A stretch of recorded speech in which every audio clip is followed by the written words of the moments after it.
Hello. So this is session 1 of 4, and we are playing Scum and Villainy, which is just out in final form from Evil Hat.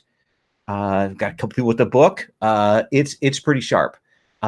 This is originally started as a kind of a Star Wars Firefly hack for Blades in the Dark, and was kind of a fan hack that bloomed, and then was like a stretch goal with the Kickstarter, and has become its own independent product. But it is a game that is built on that Blades in the Dark system.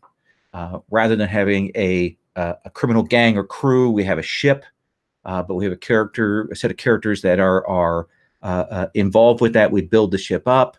We take on operations. We have minimal planning and go and do jobs. It very much follows that format. So that's what we're going to be doing tonight. It's the first of 4 evening sessions. And we're going to be doing character creation, crew creation, getting all of that set tonight.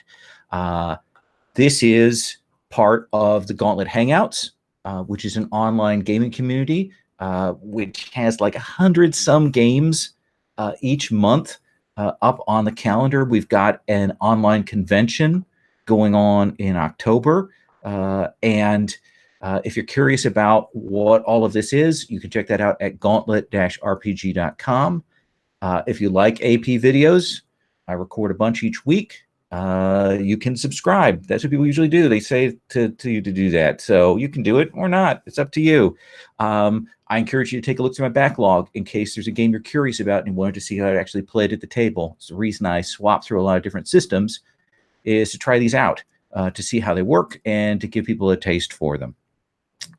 So what I'm going to do is I'm going to talk about generally what we're doing with our players. And then we're going to move to some character creation and then some introductions on that. So this is a game about competent, and I stress that, competent space rogues in a dangerous universe. Blades in the Dark and this whole Force of the Dark means you start from a position of expertise, but the world is hairy. The world can get hard, and it can be tough, but you are all skilled in what you can do. Generally, the approach for Blades in the Dark is setting up a situation, usually doing a little bit of legwork, figuring out exactly how we want to do the job, doing that very briefly, and then kind of rolling, and then going into the middle of the job. We kind of start, on the ground without doing a whole lot of planning time, without having to work out every detail, because people can flash back to fill in. Oh, well, we would have planned this, and they can make a roll on that. We do a job, we see how that rolls out, and then there's downtime after that and free play. So that's the general structure of a Blades in the Dark game. We may start with downtime on a particular session. It may vary where we start at, but that's the general play. The tone of the game is very much, I would say, Firefly and Star Wars are the two models that I have in my mind for the kind of tone and levity. Are you guys okay with that? Is that seem like the right level of grittiness and humor? Anybody feel strongly? Everyone's nodding generally, conveniently. I'm gonna confess, I've had a copy of Firefly for like 8 years, and I haven't watched a single episode. Okay, and that's fair. I think Star Wars is as good a sort of a line there. I'd say Rogue One, particularly, the kind of the slight more grittiness of that is probably what this leads into. And what we're actually going to be doing in terms of the subject, what we're going to be doing is going to depend on the ship that we choose. I've heard that we are leaning towards the Star Dancer ship, and we'll come to that in just a second. If that is the case, then we are sort of smugglers and traders as our character type, and we'll come back to that in a bit. This is part of the Gauntlet Hangouts. As I mentioned before, all Gauntlet games have an inclusivity policy, but we also have a set of safety tools that GMs use. I use the X card. Is everybody familiar with the X card here at the table? The X card, of course, for those of you at home, is a way that we can note out if we hit subject matter that is objectionable, that is wildly off tone, that makes us uncomfortable, that is problematic. And the players can mark that X card either through a visual thing or they can mark it in chat. If we hit something that bugs you, that you're not comfortable with, then you can do that. We will edit past it. I may ask for you about what the frame of it is. I've had the X card come up when I've hit people's phobias, or when we hit way off tone, and I think that that's a fair way to handle that. So that is out there on the table. X card is the most basic safety tool. There are a lot of them out there that are stronger, that have a greater degree of reflectivity. I use the X card just because it is easy and we're doing short run games. So that's the spiel that I have. Let me ask, how many of you have played Blades of our 4 players? Have any of you played so far? Paul goes 3. Okay. So I'm gonna give you the 5-minute summary, Barry, of what you need to know. What is this? Essentially, just like any other system, you'll be saying, I want to do this. I think this is the action I want to take.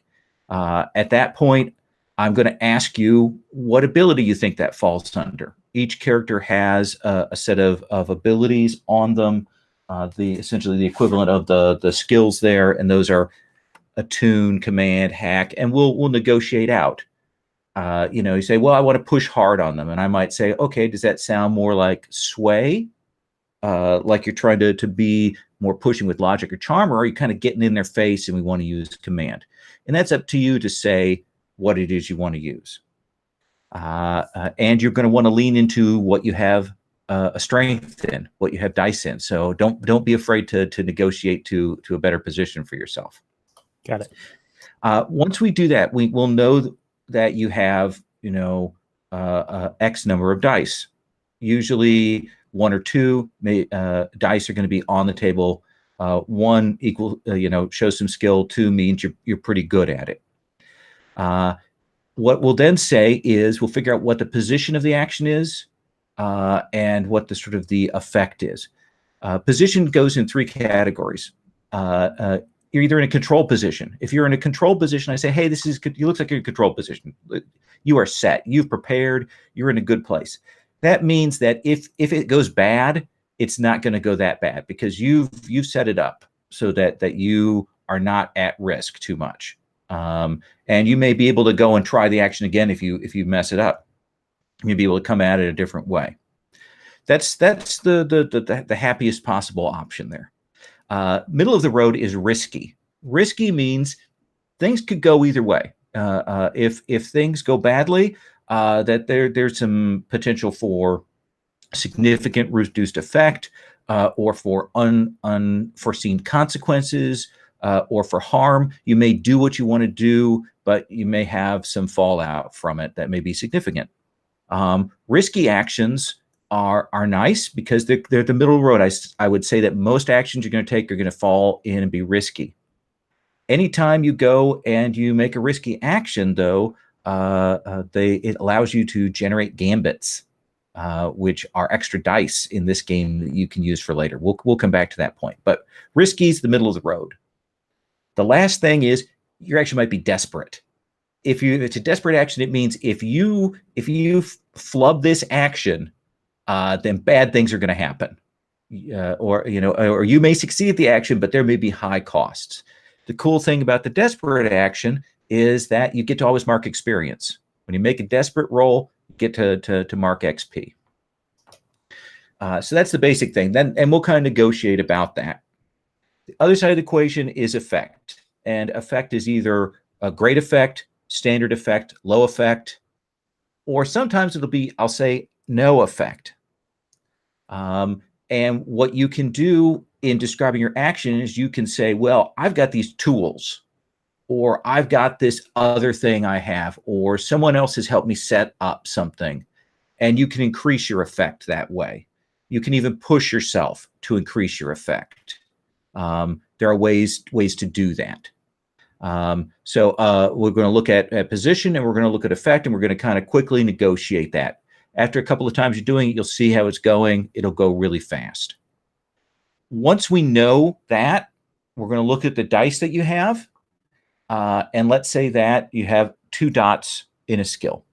You're going to roll 2 dice, and we're going to look at what the highest result is. Which of the 2 is the highest?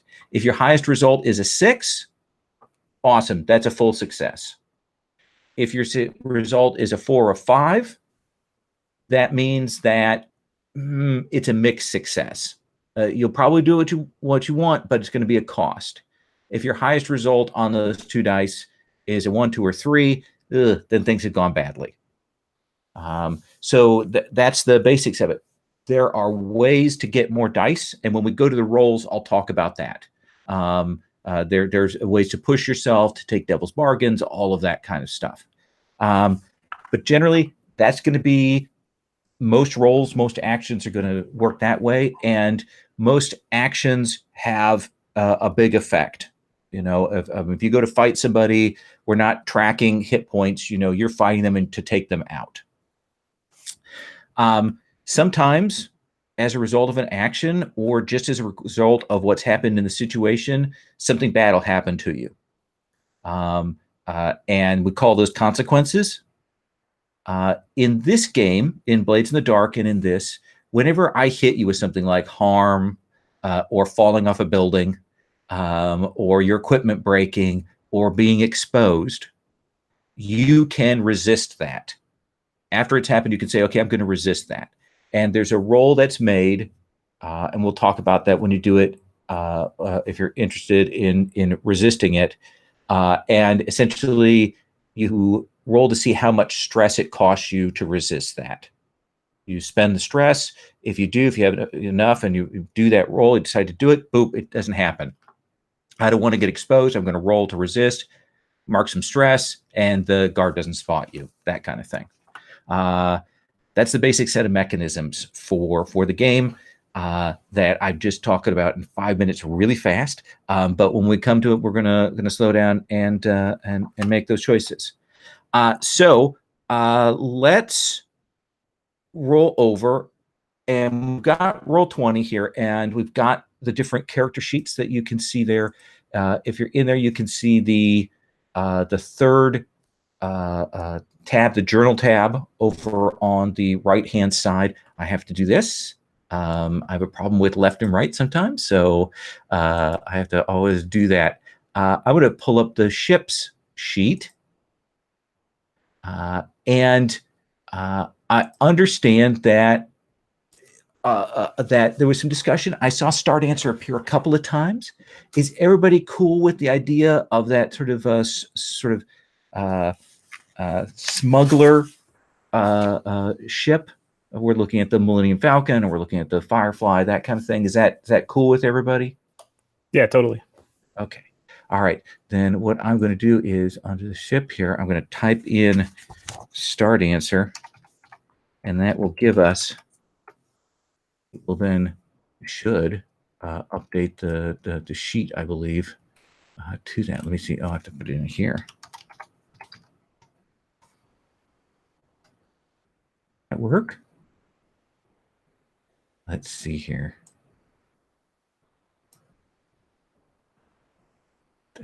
Oh, well, it helped if I spelled Star Dancer correctly. I bet that would actually activate the ship. There we go. So I'm going to walk through the ship creation list, the set of things that we have to make decisions on. We're going to get this kind of set, and then we're going to walk through the crew creation process. So we've got a Star Dancer, and one of the things we're going to decide on is, what kind of reputation do you think you want your crew to have? Do you want to be ambitious? Do you want to be daring? Do you want to be honorable? Do you want to be hard-hearted? Do you want to be professional? Do you want to be savvy? Do you want to be weird? Do you want to be strange? So anyone have, at this moment, a strong feeling about any of those reputations? Kind of give us a flavor, especially if it ties into what you're conceiving for your character. I don't know. What does the group think about ambitious? That can go a lot of ways. Yeah, Yeah. I kind of resonated. Yeah, I'm gonna. sure. All right, so I'm gonna put down ambitious. It's the first one I heard.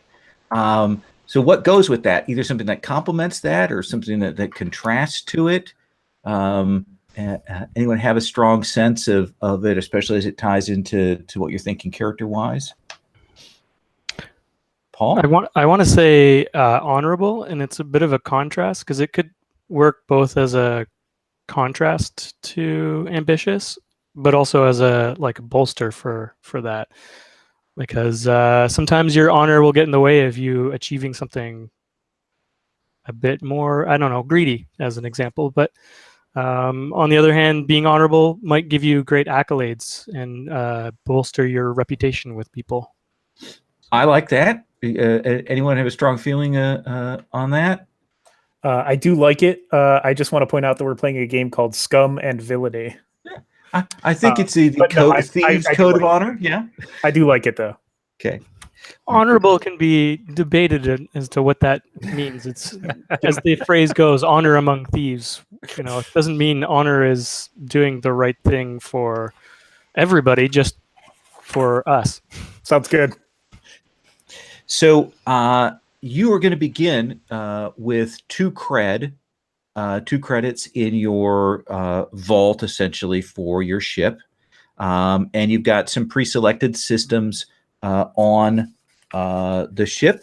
You get to pick two things to improve on the ship. And we've got engines, hull, comms, and weapons are the four big things. So Joshua, you feel strongly about any one of those? Okay, I'm just trying to find out where to look here. I'm on the sheet, but I see like the auxiliary stuff. And anyway, I mean, I like engines. I think if we're smuggling stuff, yeah, we need to be able to outrun whoever's chasing us, probably, right? Yeah, I think that is a great pick. How about we can pick afterburners, like to dump fuel to do that big boost of speed. We'll pick that as an additional upgrade for you. And then Barry, do you have a thing? Engines again, or hull, communications, weapons? Well, I don't see that we have any weapons on the ship. Yeah. Which true. is, I kind of like the idea of not having any weapons on the ship. So like I could think of a lot of reasons why we would want some. What all is in the comms? That seems interesting. So communication upgrades, including a fake transponder, a quantum encryptor, which encrypts communications and data storage, essentially grants you special armor against intercepts. Long-range scanners, a link to sort of the interweb nexus system, targeting computer. Oh, that's cool. You can use your comms rating when firing. Okay. Yeah. I would say the fake transponder is probably the most classically smuggler thing. I mean, if we're trying to stay below the eyes of the authorities because we don't have any weapons, that sounds like it might be a good match. But maybe we're not there yet, and we need to get to that point. What do you think, Barry? I'm looking at weapons to see what kinds of things we can do there. Grappling hooks, mining drills. Oh, I like that. I like the mining drill, but I'm not sure about that. What else can we do in the hull? I see we got the smuggling compartments in the cargo hold there. Crew quarters, and a landing bay are the other big ones there. Okay. And for the engines, ooh, a cloaking device is super illegal. Yes. I don't. I think let's start with the fake transponder and see where we go. Okay. That's a good call. All right. So that gives us our upgrades for the ship. So let me ask you this. Who do you think your crew owes to have gotten this ship? Do you think you owe another criminal gang? Do you owe a more reputable group? What kind of organization do you think supported you, or you grabbed this from? We got all kinds of things, and give me a generic descriptor will be enough, and we can put a name to that. Can I make a suggestion, everyone? Yeah. So I kind of liked Paul's idea about honor, and I don't know, how does everyone feel about sort of like we've kind of put the mantle of almost like a Robin Hood upon ourselves. I mean, do you feel that it would be cool to kind of maybe steal this from someone wealthy, or Yes. maybe from a syndicate, maybe a crime boss? We didn't realize it was the boss, but we took his cruise liner, and this seemed like an honorable action for us. I mean, we're just sort of taking from the rich and giving to the poor, namely us. I like that. There's a syndicate of sort of nasty weapons dealers called the Janus Syndicate. We can put them as essentially someone that you kind of crossed to get this. You'll have a negative reputation with them, but you won't have to pay any extra money.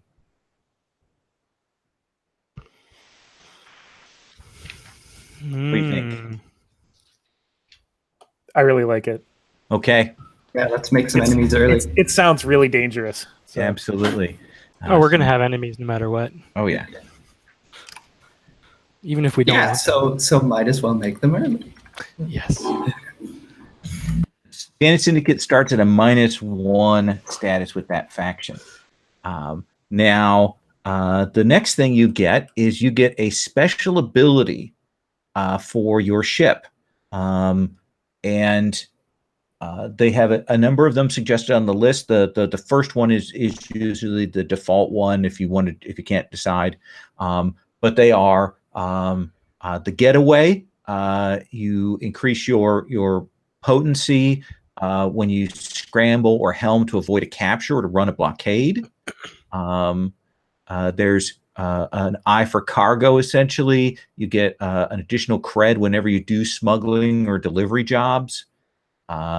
There's field repairs. You gain potency when you're repairing your ship in space. Leverage means you know how to pull strings and cash in favors. It means when you go to lay low to hide until the heat goes down, you have a benefit with that. Just passing through, which is reduces your heat on any particular job, and if you have a low heat, people think you're still respectable. Home cooking essentially gives an extra vice to the crew, and allows you to clear some of your stress by having a home cooked meal on your ship. And then the other one is problem solvers, which means that each of you can add 1 to an action rating of either helm or rig or scramble. Essentially, it's a bonus skill point for one of those things to everybody. Anybody like, oh, this is the one we want. Feels strongly about that. The I don't eye have. for, Go ahead, Barry. oh, I was going to say the eye for cargo sounds like that's hitting some of the same themes that we had. But I Mhm. also think just passing through also really sounds cool. My comment was going to be more of a question, not a suggestion. But it's like Sure. how in the thick of it do we want to actually be? If we're pointing out that we want to use the getaway, that kind of feels like we want to be in the middle of that action right off the bat and at a constant level, and that's cool. But what do we want to be in the thick of when we start?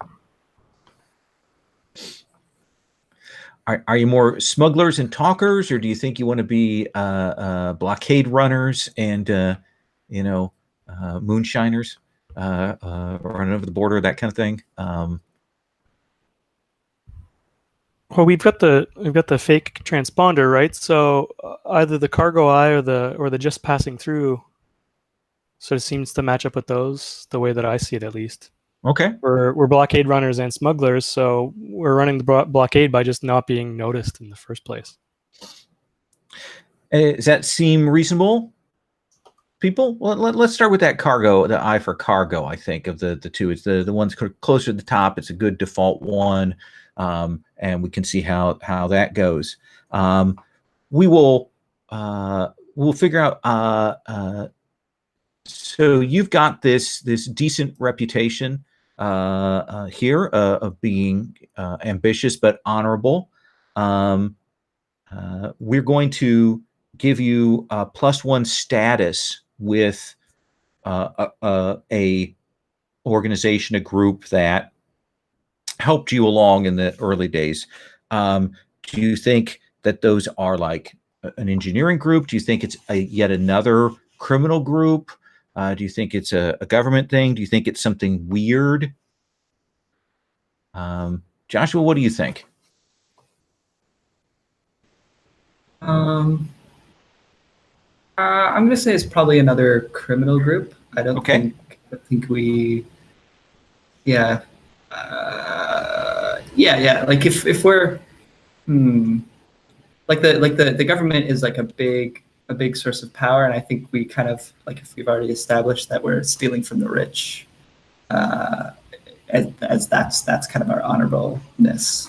Okay. I don't think we associate with them. Do you I've got a couple options for another criminal group. Could be a group drawn from essentially the lower rungs of labor unions, or it can be a group of essentially Xenos who have kind of banded together to for solidarity against oppression. Either of those sound good to you? They both sound good to me, but I guess it would depend on like what connections our characters have. I guess we would be deciding that now, right? I kind of like the labor unions or the Xenos. So how does that sound to everyone else? Good with other people? I like it. So put them at the Cobalt.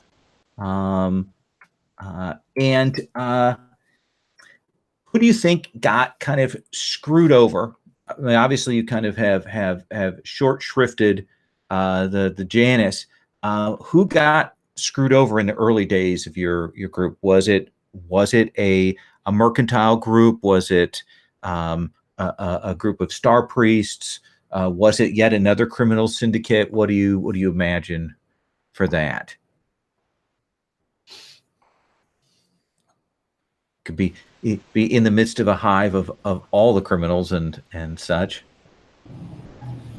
Maybe mercantiles. What do people think about mercantiles? I was gonna say something that's has the facade of being beneficial to the broader sort of, I guess, humanity, but is not really. It's just a facade. It's not really that great for everybody. It's just a self-interested group of some kind, and merchants might fall into that. That's kind of the stereotypical view. So how about, here's a good one. There's a group called the Yaru, and they are the Makers Guild, but what they make are clones. And clones are kind of, they sell clones, and clones are sort of short-lived, and people are uncomfortable about them, and they're kind of squicky. What do you think about that? That sounds great.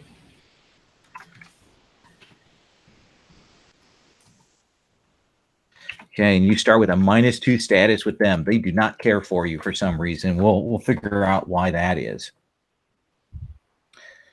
I am going to choose for you, because of the way that the starting star has. Your favorite contact is going to be Satani. He is an info broker who helps you out and kind of fits with what we've got here. A reclusive info broker. All right. So that gives us the basics on the ship. We know what it is. We'll figure out the name for the ship in a bit, and all those things. I'm gonna close that out, and what I want to do now is everybody can let's check in. I want to check in and make sure what playbooks people are thinking about. Like which one have you kind of settled on. Let's get that on the table, and then we can walk through that character creation process. Paul, what are you thinking? So we were having, I guess, a bit of an email conversation, and one of the two that I was looking at was actually the mechanic, with a bit of an inspiration from Cowboy Bebop and Firefly more directly for those characters within those worlds as a place to start from for me. Okay. So I think I'm gonna go with that. I was somewhat interested in the pilot, but it wasn't really developing. It didn't have that like spark nearly as much. So I think that's the direction that I was feeling. Okay. So that sounds good. Is everybody else good with Paul taking the mechanic? Okay. Joshua, what are you thinking?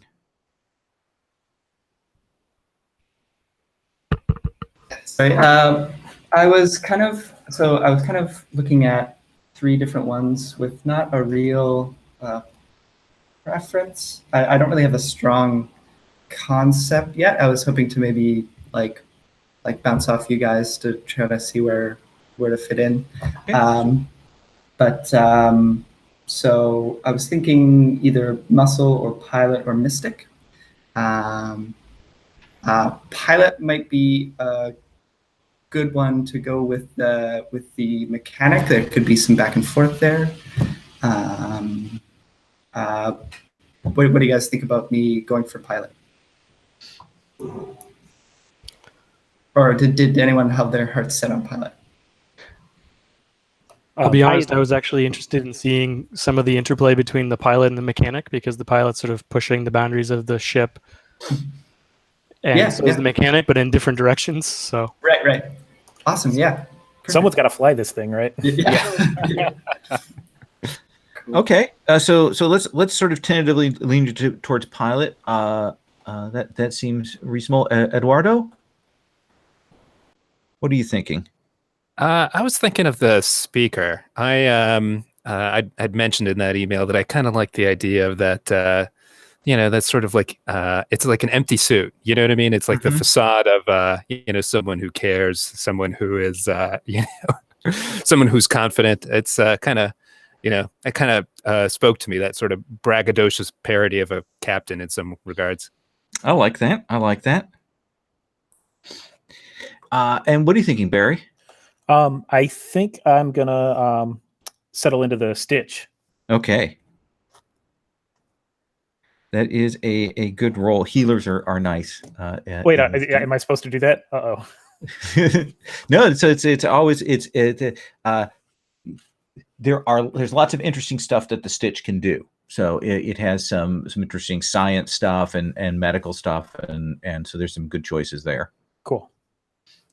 All right, that seems like we've got. So what you can do is you can grab on to those particular playbooks. I'm going to go ahead and archive the other ones, get them out of the way. And you can grab those, and essentially you can start working through the playbooks.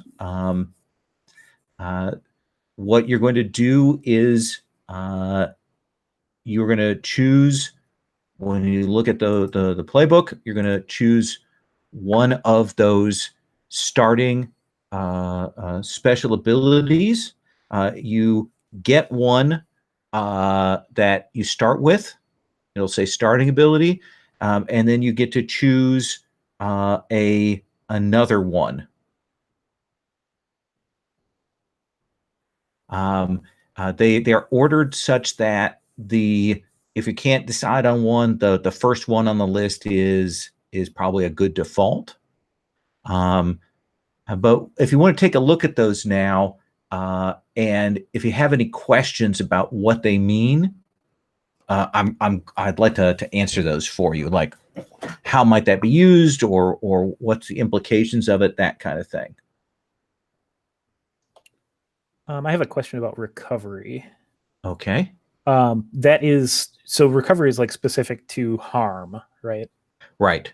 And as I understand it, there's a clock that you use during downtime for recovery. Is there also like in the field recovery? Essentially, in the field, as the Stitch, you can do stuff to essentially, when people take harm in the field, they suffer consequences. Essentially, like for example, when you take the first level harm, it starts making your effect is reduced. When you take the second level of harm, you lose dice. You, as a doctor in the field, can offset that so that they don't take those penalties with the essentially your medical's knowledge. And then during downtime, you can fix them up permanently. Okay. So yeah, you can do field medic stuff.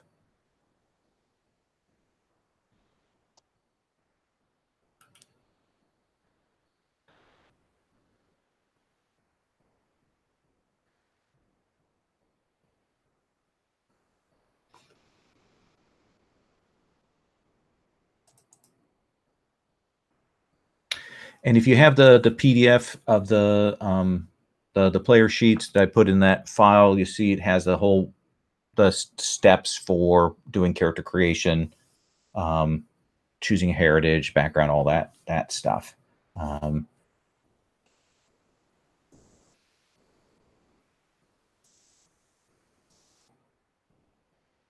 Is everybody going to do human? If you decide not to do human, there's that option of being a Xenos. Essentially, we replace your starting ability with a Xeno ability that you would come up with to define your people.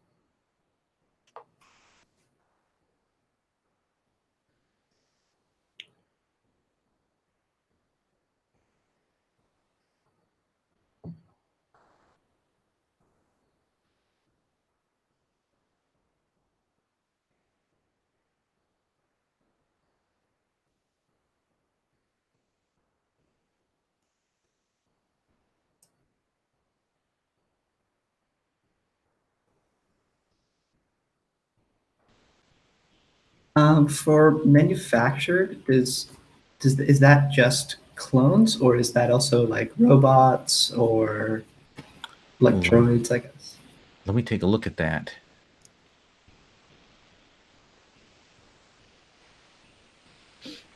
I would assume manufactured means robots, means clones, any of that kind of thing, however you want to define that.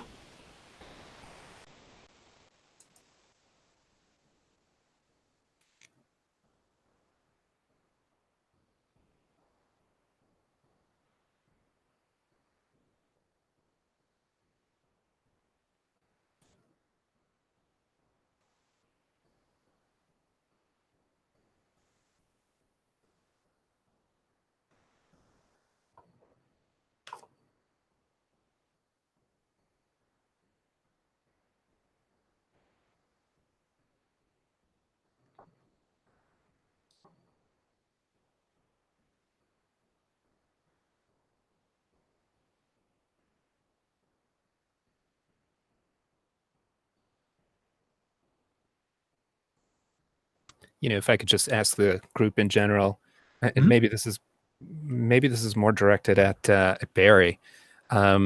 Is anybody loading up on study? Well, I have the I'll have the one. I am thinking that my heritage and background. I was thinking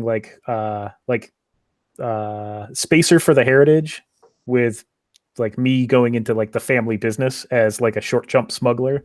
And then for my background, I've got a washout combat medic. So I figured that like I've got to pick up like a little bit of scramble and scrap.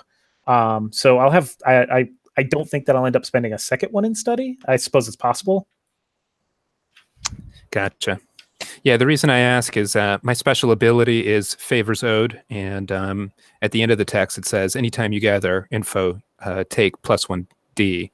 And while I know that from Blades, you can gather information, I think, based on any of your attributes, yeah, it just feels like study might be one of those that wouldn't be bad to have.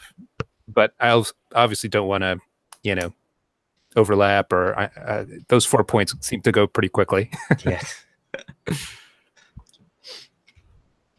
I'm pretty, as with Blades, one of the things I like about Blades, I'm pretty liberal about people defining their approach for things like information gathering. Gotcha. Yeah, and then I guess just to confirm, no more than 2 pips in any one of those. Correct. Cool.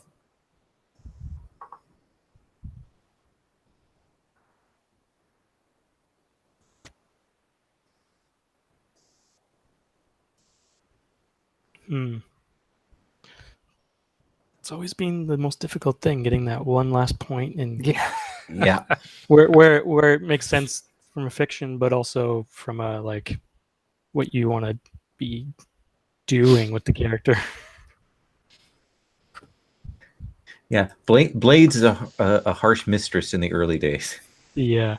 You're competent, but it still feels like, oh my gosh, I just need one more point. What is scramble exactly?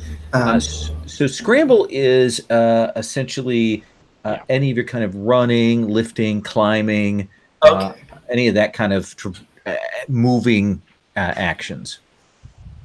Okay. For some reason, I had like ships leaving their docks like really quickly is stuck in my head. I couldn't get past that. I know. Yeah.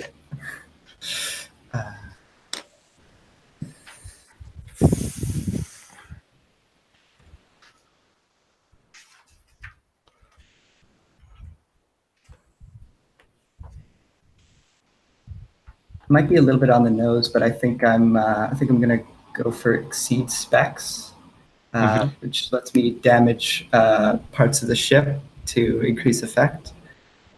If that's okay with you, Paul, you might be cleaning up some messes.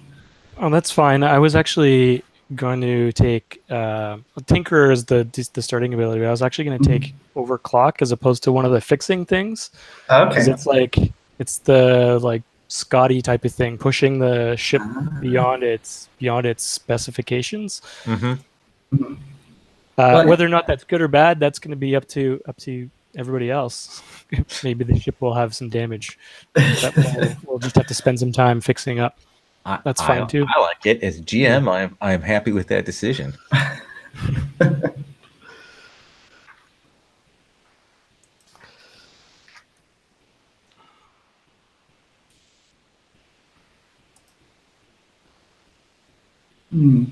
Well, yeah. Now I'm second guessing. I think if that's the case, I might do Leaf on the Wind. Like if you're just to like,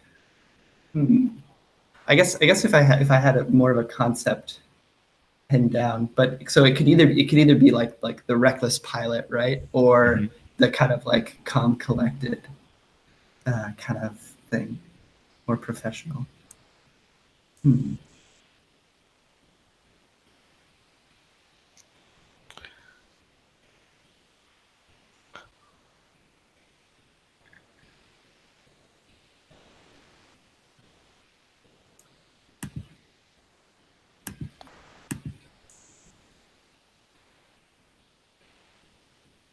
I mean, this stuff will change over time too, because especially in the early parts of the blade system, you gain abilities and skills actions pretty quickly, and then Mhm. like most role playing games. So it tails off after a little bit. Yeah, But- true. So we don't need to put ourselves Nail into a it corner like right that, now right. because it will evolve over time. That's for sure. So if you want to exceed specs and I'm also pushing the ship beyond its boundaries, then that could make for some interesting storytelling no matter what happens anyways. So True.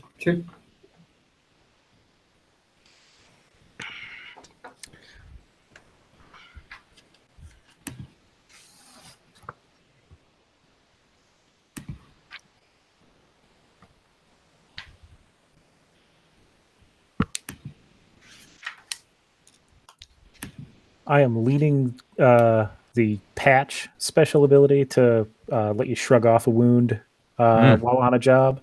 I'm open to feedback on that because the gather information from crime scenes or corpses seems like that sends us in some directions. I'm not sure. These are all really good. It's hard to pick. Yeah, there's some good picks there.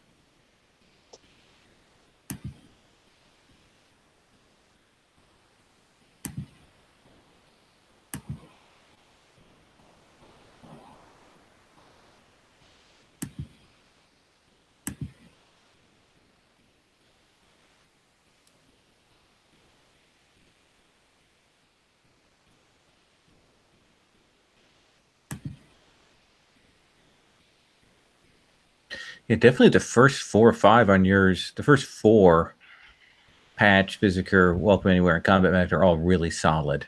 The other ones are a little more situational. I just again want to note moral compass situational. any situation.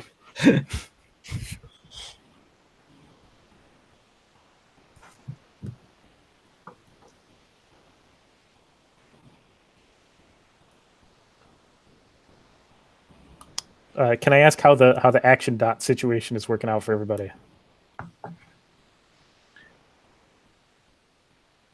I think I might be done, but I'm certainly open to, recommendations. Or I ended up putting 1 dot in study, 1 dot in scrap, 1 dot in command. I guess that's my default.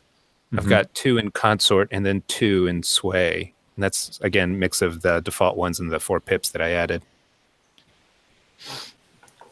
And what do you have, Barry? I went with 1 dot each. Well, I've got the two in doctor, 1 in study to start, and then under prowess I took 1 each in scramble and scrap, and under resolve 1 each in command and sway. Okay.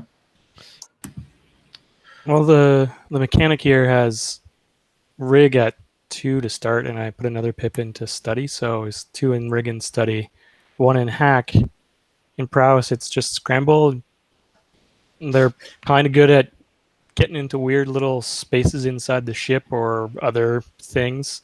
And then I also took consort because of the background. They're a guilder. I don't really know exactly how that's going to play out yet, but they have a good concept on how to I guess be around people. Let me just look at it again. I can see, yeah, it's like socializing and talking with people, which kind of goes in the opposite direction of, I guess, the often sort of stereotype of the tech person, the tech folks that are not very good at talking with people, but it's still playing into some of the touchstones that I have for the mechanic itself. So.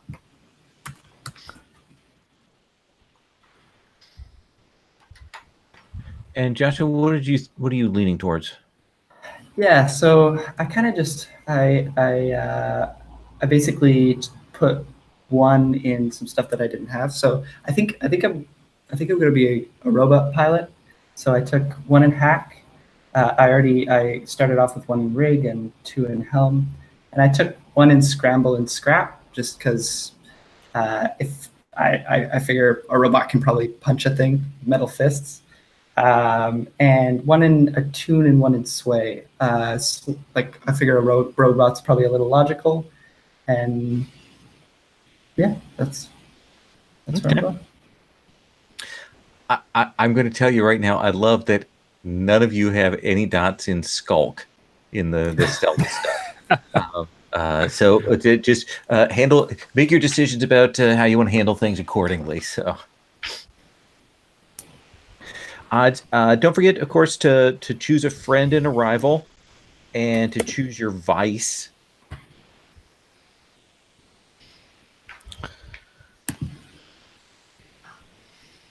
And essentially, vice is you can define it how it is. It should be something that might be costly, might be problematic.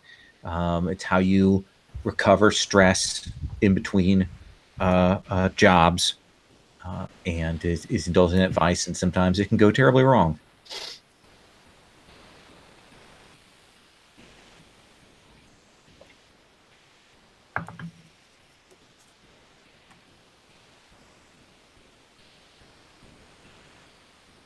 And don't forget to choose a name.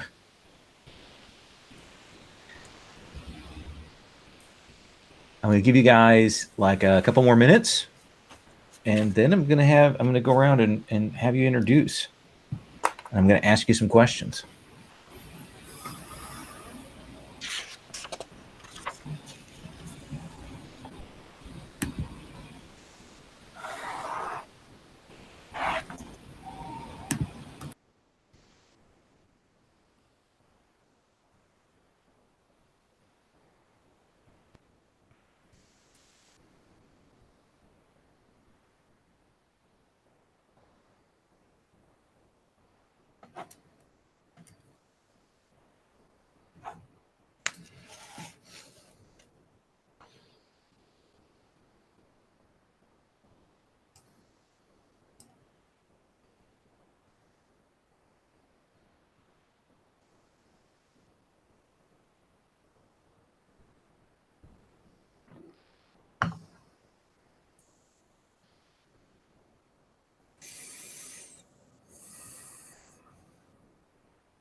All right. I am going to have you come to you. I'm going to have you tell us about your character, what you've chosen, how you picture them. Ask you some questions about your background. You can tell us everything you want to do about that, and we're going to go around and do that with everybody. And then I might ask some questions about how you came to know each other, connections, relationships, that kind of thing. So I'm going to go across my little screen here. I'm going to go left to right. So Barry, I'm actually going to start with you. All right. So Barry, tell us about your Stitch. Sure. Calamity Ray Rudra, you can call him Cal, or Calamity Ray, either is fine. Was in the family business as a short jump smuggler, but since starting off with this crew, has cheesed off someone in his family, someone named Deetha. Had a brief stint as a combat medic, but did a little more fighting than they typically expect in that role, and ended up washing out. He indulges a vice with whiskeys that are aged in cargo holds. So pleasure is my vice. I have an image that I've stolen from Pinterest that I'll link in the Hangouts chat. Excellent.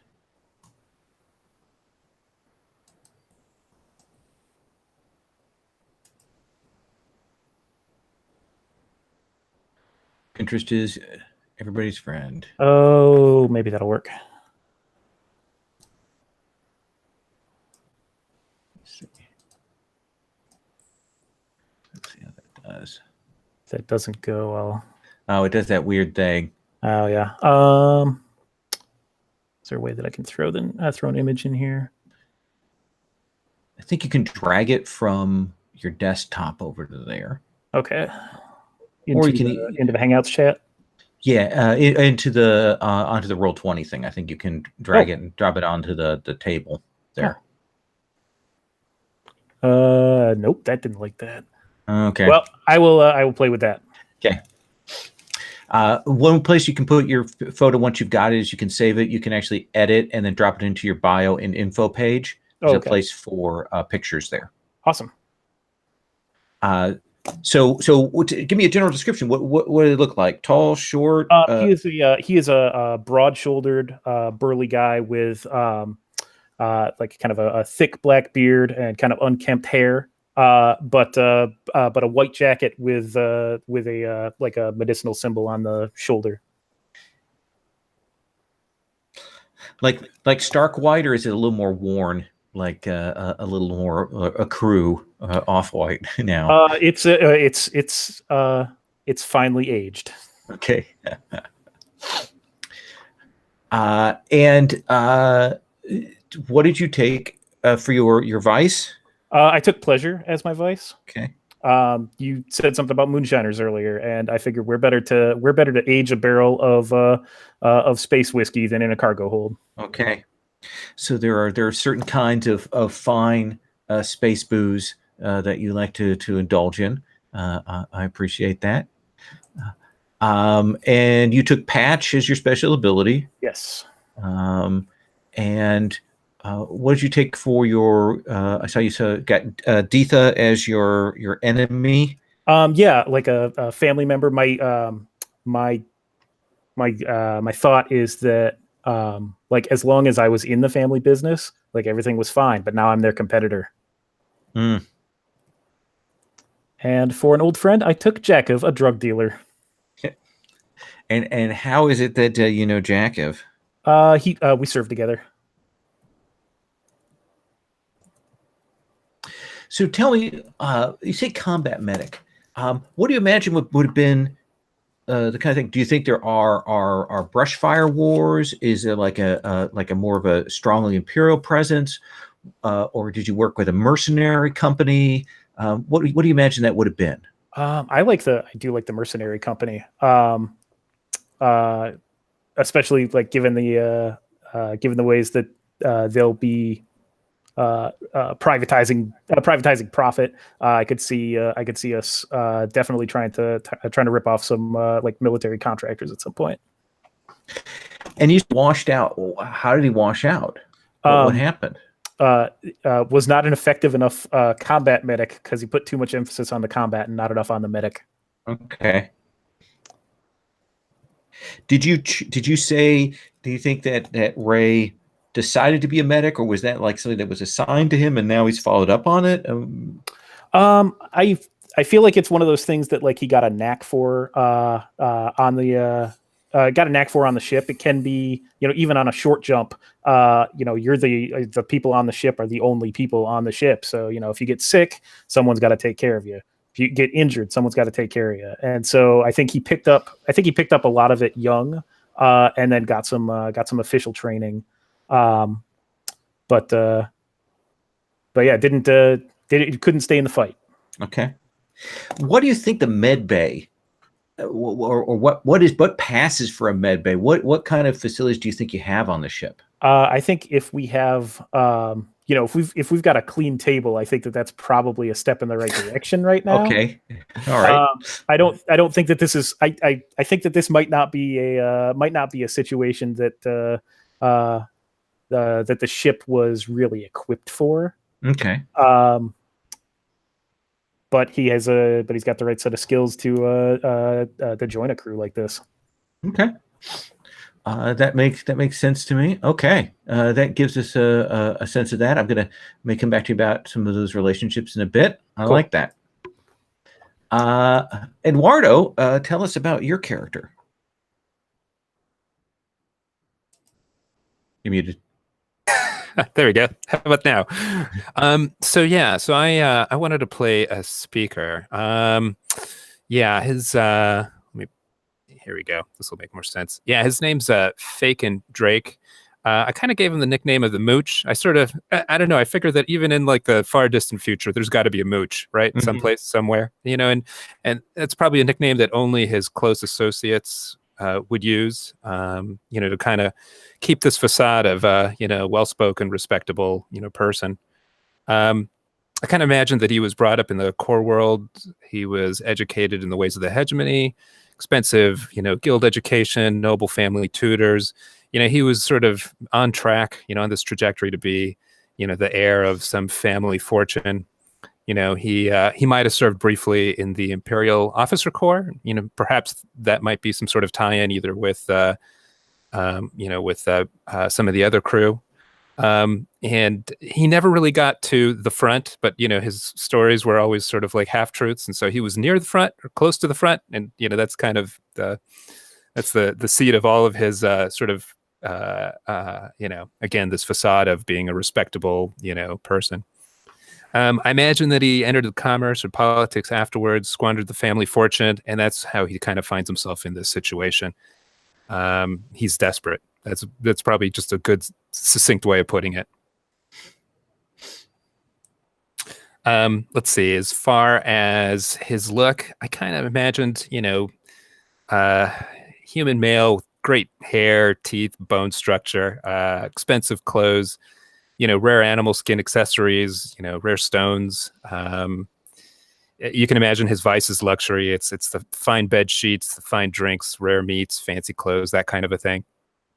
Have I missed anything? No. So squander the family fortune. Were there other siblings? Were you the only one? Are you like the last of the family line, or how are you imagining that?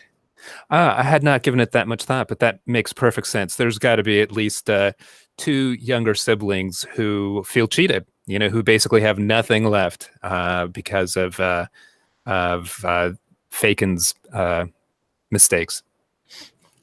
And so Procyon, this particular sector, this particular set of systems here is kind of an isolated, I don't want to say backwater, but backwater is what I want to say. So how did Fakin end up here of all places? As he's on this sort of downward spiral, getting more and more desperate, maybe this is one of those where, he's just sort of trying to make a deal. It's this, oh geez. I'm thinking of that Eddie Murphy movie, Trading Places, where they, buy all the orange juice and they sell it at double. He's kind of going after that Hail Mary pass, and that's kind of led him to this backwater place. That there must be something here that yes. He can find and use. So do you imagine that Aaron, a noble, is one of your siblings, the enemy that you have listed? Yes, that makes perfect sense. That makes perfect sense. Yes. Male or female? How about female? Let's try that. Okay. That might be interesting. All right. So a younger sister who feels slighted is out there. And what's the deal with this diplomat that you know? I think Fakin's just gotten lucky. He managed to shine at a critical moment. He, perhaps he served as an assistant to the diplomat at a critical junction in his career or her career, and it's won him Jezzy's favor, and it's sort of stuck with him. So do you now, Jazziz, we'll assume they're in the Procyon system. Do they have a good sense of what you actually do or not? A suspicion. How about that? Okay. All right. But it's not, they suspect, but they really don't understand just how bad things have gotten. But you have some skill. I mean, you've got this favors owed ability. So you've managed to acquire a network of people that you work with, right? Yes. How do you imagine that came about? Where did you start to build that up? You know, perhaps what's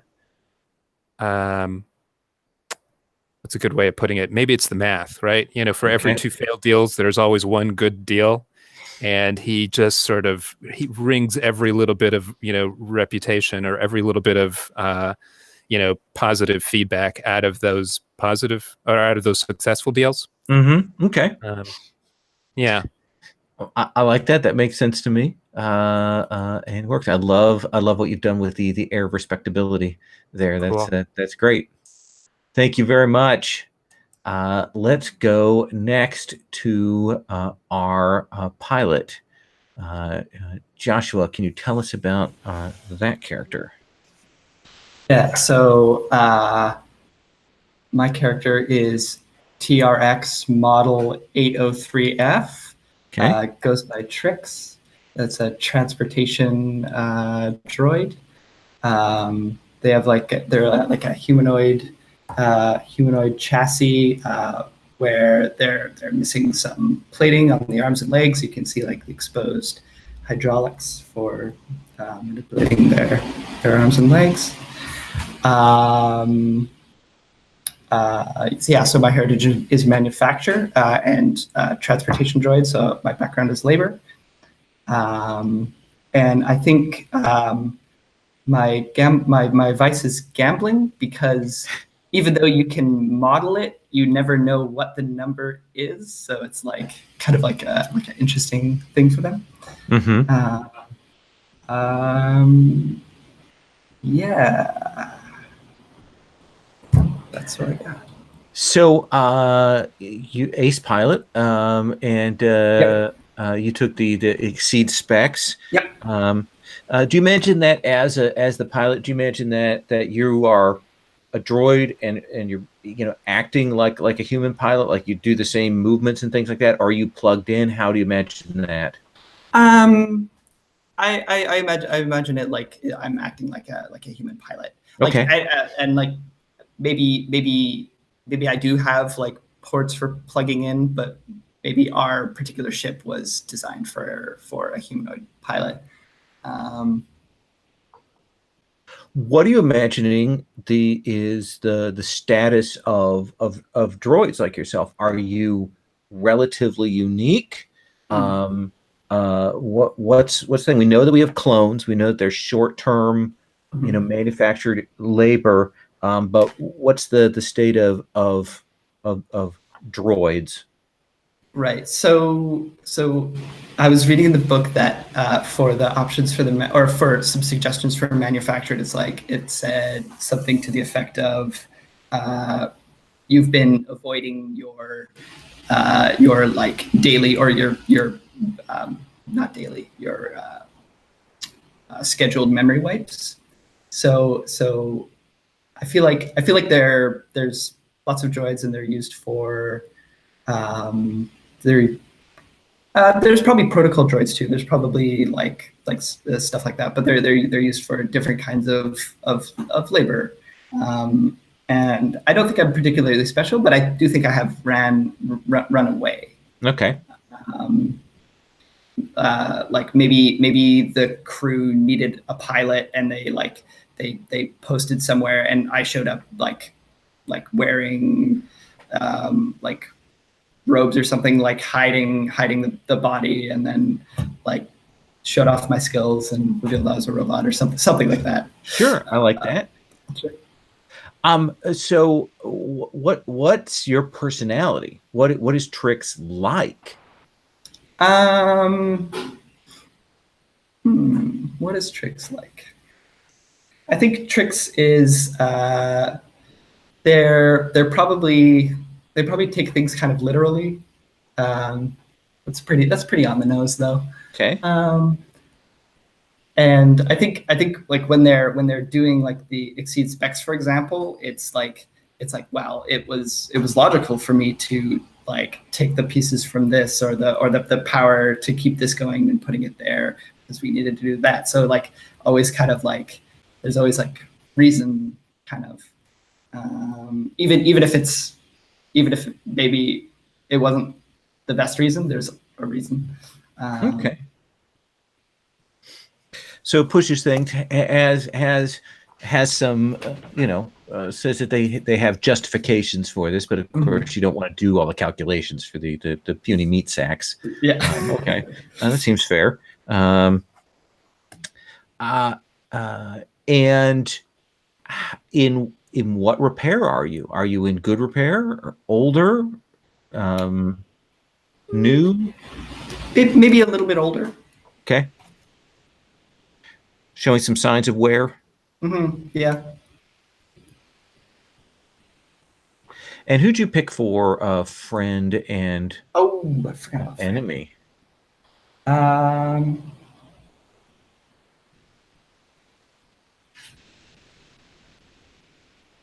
Forgot about that one. I think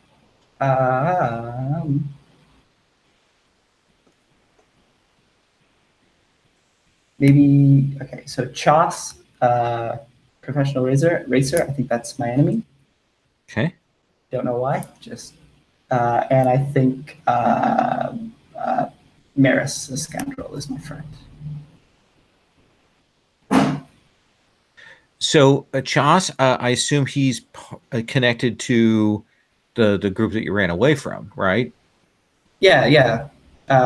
Maybe I was part of the company that's responsible for like bringing his equipment from like one venue to the next kind of thing. So you were like roadie pit crew for a pot for a pod racer team. Okay. Yeah. All right. Yeah, and I think maybe Maris has probably helped me escape. Cool. Yeah.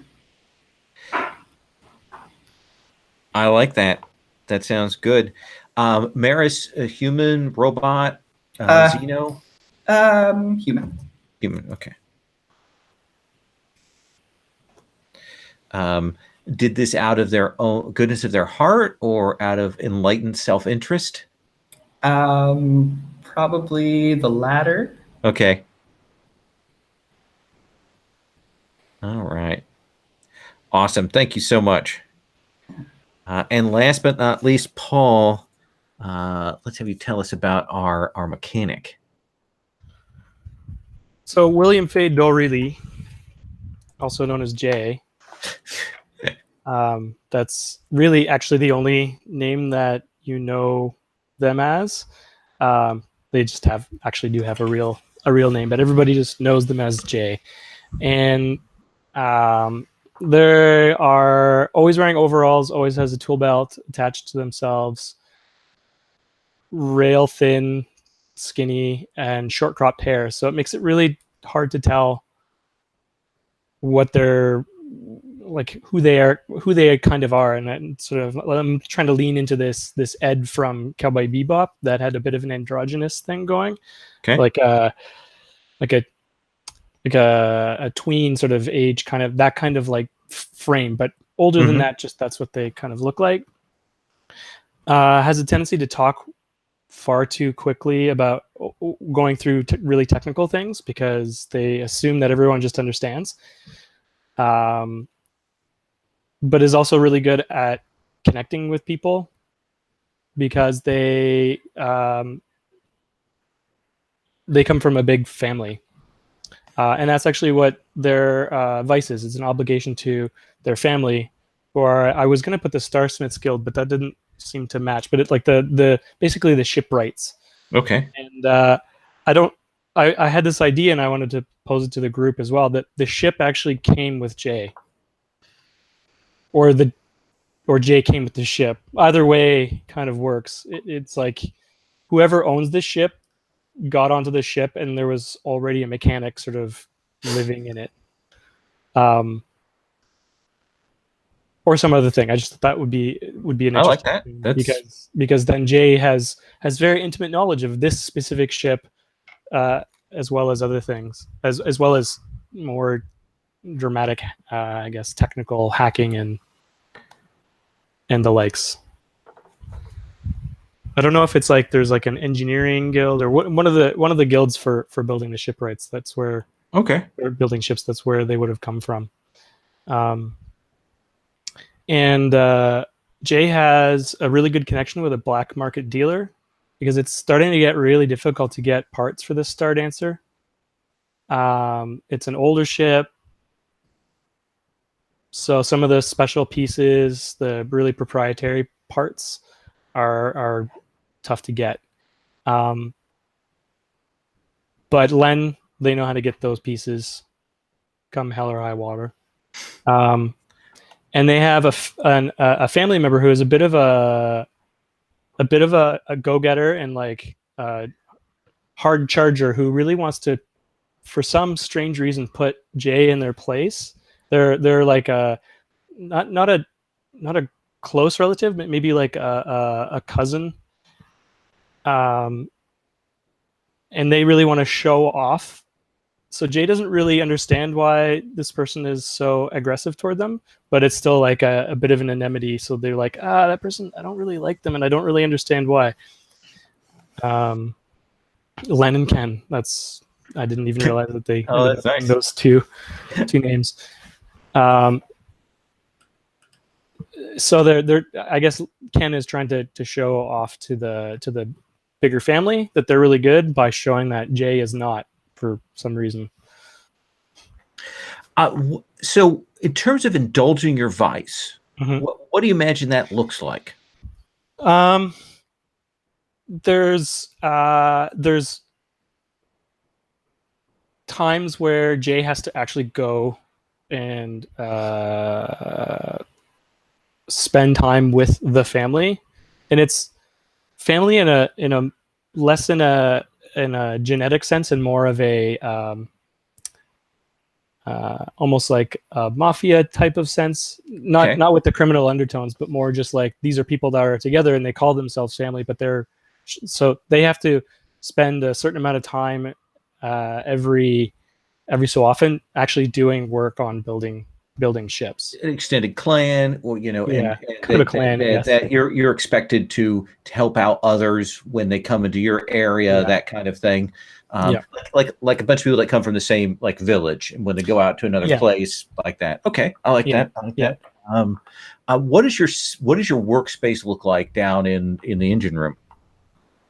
If you were to go in it as another mechanic or engineer, you would probably just collapse in a fit of either terror or laughter because it's just chaos. Okay.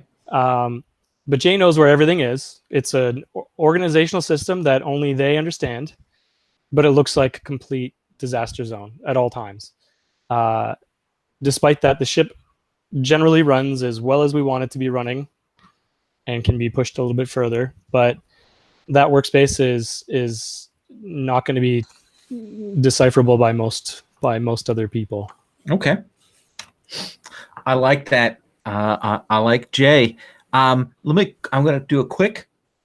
I want to do a quick relationship question between you each. Come around, and then we're going to take a break, and then we're going to come back. But let me start with this. Here, Cal, before you met and ended up working with Mooch or Fakin, you had heard some rumors about him. What was it that you had heard about Fakin before you actually ended up running into them and working with them?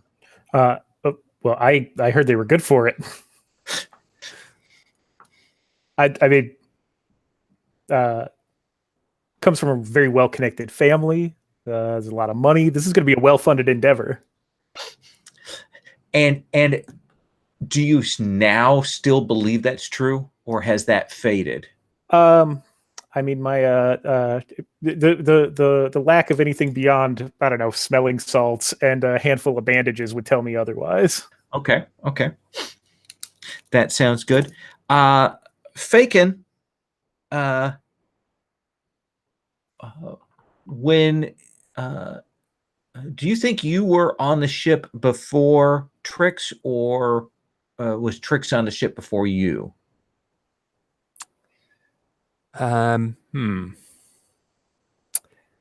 I think Trix was probably on the ship before me. Yeah. Okay. And when you first arrived on the ship and first kind of joined up with the crew, you had a significant misunderstanding with Trix. What was it? What was the misunderstanding?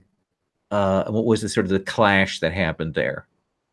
Yeah. I imagine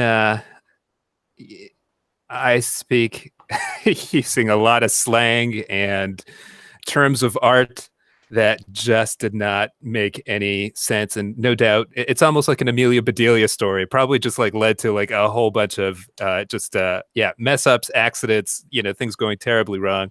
Yeah. Trix, how have you adjusted to that?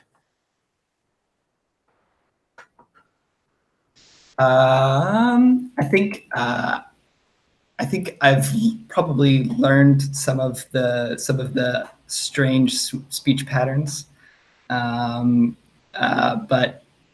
sometimes even if I do know them, I still just kind of pretend I don't understand them. I don't really appreciate them. Okay. So you're passive aggressive. Yeah. Okay, I like that. When you were in the early days, and of course we know that Jay came with the ship, Trix. When we were in the early days of the ship, you pulled essentially Jay's butt out of the fire. You saved his bacon in some situation. What was the situation? What went wrong, and how did you save them?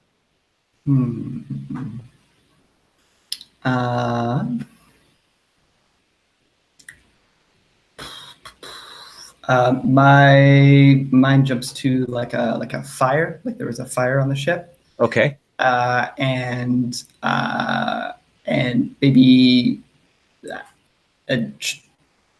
Trix maybe wanted to, or sorry, not Trix. Jay was trying to like get stuff out of the engine room or something, and I had to drag them out. Okay. Does that work for you, Jay? Sure does. Jay is a bit absent-minded and can get really not noticing, so it's entirely likely that they didn't even notice that there was a fire at all. And the last thing I want to ask is, Jay, for whatever reason, the last time that the crew had an encounter with our friends, the cloners from the Makers Guild, is it Yaru? The Yaru. You and Cal, like maybe handled the situation excessively, like maybe more, with more force than was necessary. What did Cal do in that situation that surprised you? Well, to lean into Cal's background a little bit, maybe we're trying to smooth things over, and instead of smoothing things over, Cal actually just went full military, and there was an incident. So it instead of it being a smoothing over, it ended up being a gunfight instead. Did Cal, do you think you like got upset about a comment, or you were just tired? What was it that triggered that response? Well, I think that those clones are just as much people as any of the labor union folk that we've come from, and I don't cotton to it. And Jay, were you impressed, apathetic, worried? Having seen Cal do that, what's your response to that? I think Jay was empathetic toward the situation that Cal was, I guess, reacting to. Jay doesn't really have the same, I guess, or has a bit of the same viewpoint of clones versus humans, and that they're everybody in robots or to Jay are all equal, and so it was easy to admire the forcefulness, even if Jay wouldn't have done. Violence doesn't come Right. to Jay's mind, but it's an impressive act to them. I like that. I like that a lot. We're going to take 5. We'll take a 5-minute break. When we come back, we're going to drop us all in the mix. So 5 minutes and we will come back.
All right.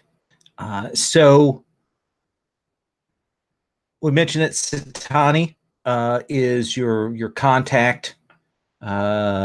He's your info broker. And he has made arrangements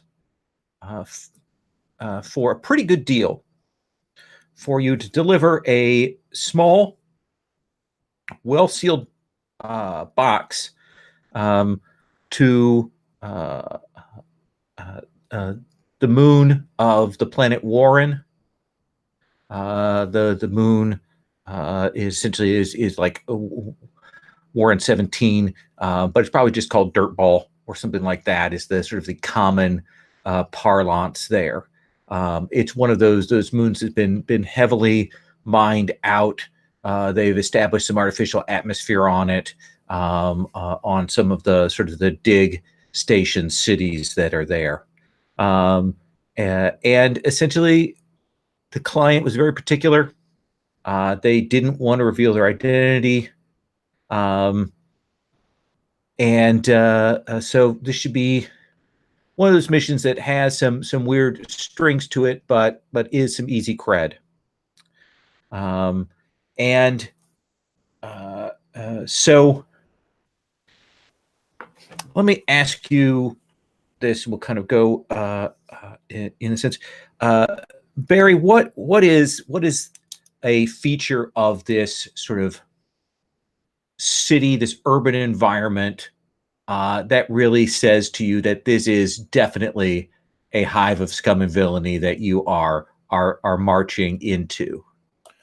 Well, it was a mining facility, right? But there is nobody working. There are people all over the streets, and if they're employed, it's not obvious. Okay. Yeah, so you have the sense you're not hearing any of the rumble that you usually associate with an active facility. This looks like one of those places that was kind of left over. It is still patrolled. There's still forces that patrol around here, but it is kind of a nasty place. Do you imagine? Let me ask you this then. Are fine, and it's gonna take me a bit to get names down here. I apologize. Mooch, or I'm just gonna say Fakin. Do you imagine that your ship is like has to land? Is it down here, or do you imagine that you've got like a runner ship that goes down? What do you picture for that? I like the idea of the ship actually having a touchdown. Okay. I'm imagining that, maybe because this was a mining facility, it has the sort of infrastructure, the capacity to handle small, medium, large ships, lots of traffic. It still has that sort of like legacy to it. Okay. You're all heading over to the meet. Tell me, Trix, what's the droid like robot situation like around here? I think there. I mean, there are. There's probably less humanoid robots. Probably more like industrial droids. So like forklifts, but without a driver, kind of thing, and they can talk to you. We've established that it's the mining isn't really operating, so maybe there's a lot of rundown ones kind of discarded in the street and that sort of thing. I like that, like broken off pieces, decayed, rundown things. Probably bits left over from scavengers, that kind of thing. Essentially, like corpses left to rot out in the street here. Finally, let me ask you this, Jay. The bar that you go to is a themed bar. what's the theme or particular decoration of note here in this bar?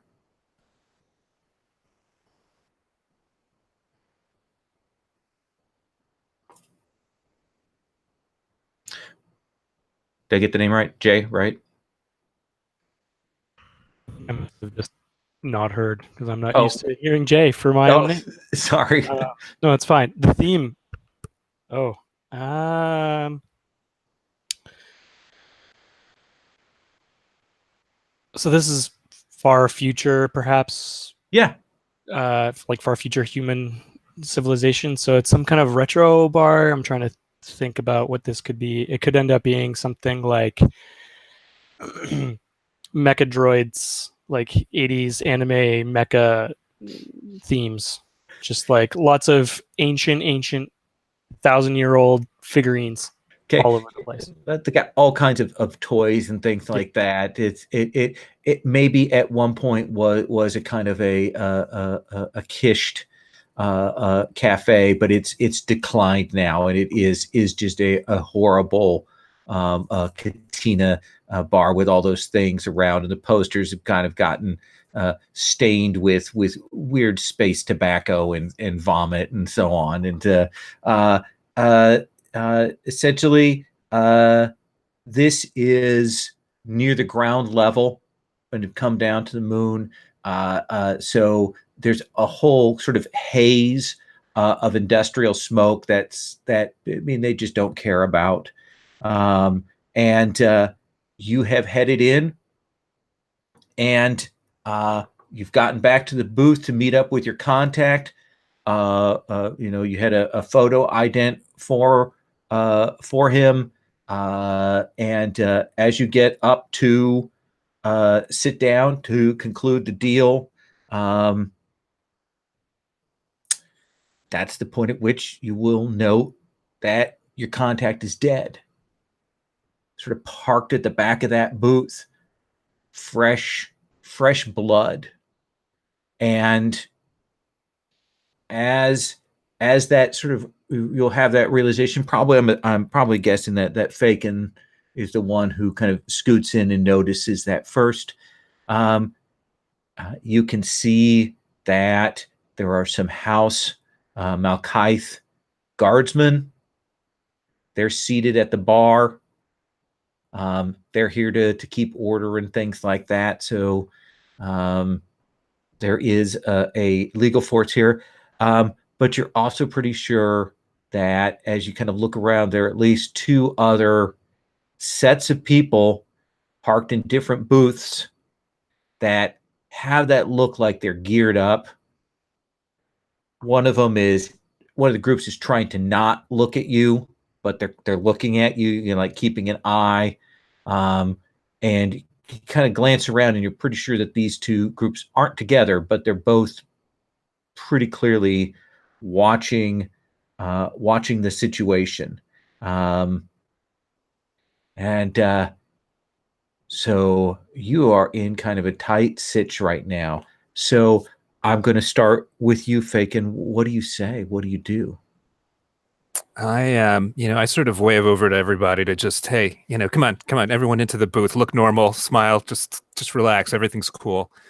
And I even go so far as to put my arm around the body, just to kind of, I don't know, just sort of settle everything down and make it look as casual as possible, as like planned and cool as can be. Get that smell that Cal will recognize of sort of like a laser blade, that sort of burnt flesh smell, and that's kind of toasty in there. But the four of you can sit down with your new friend in this booth.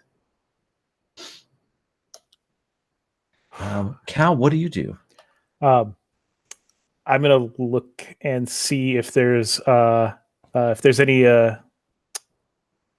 left on the table that they've ordered, or if we're also gonna get stuck with the bill for this. Looks like mostly drinks. Looks like they've been here for a while. There are a couple of drinks. Okay.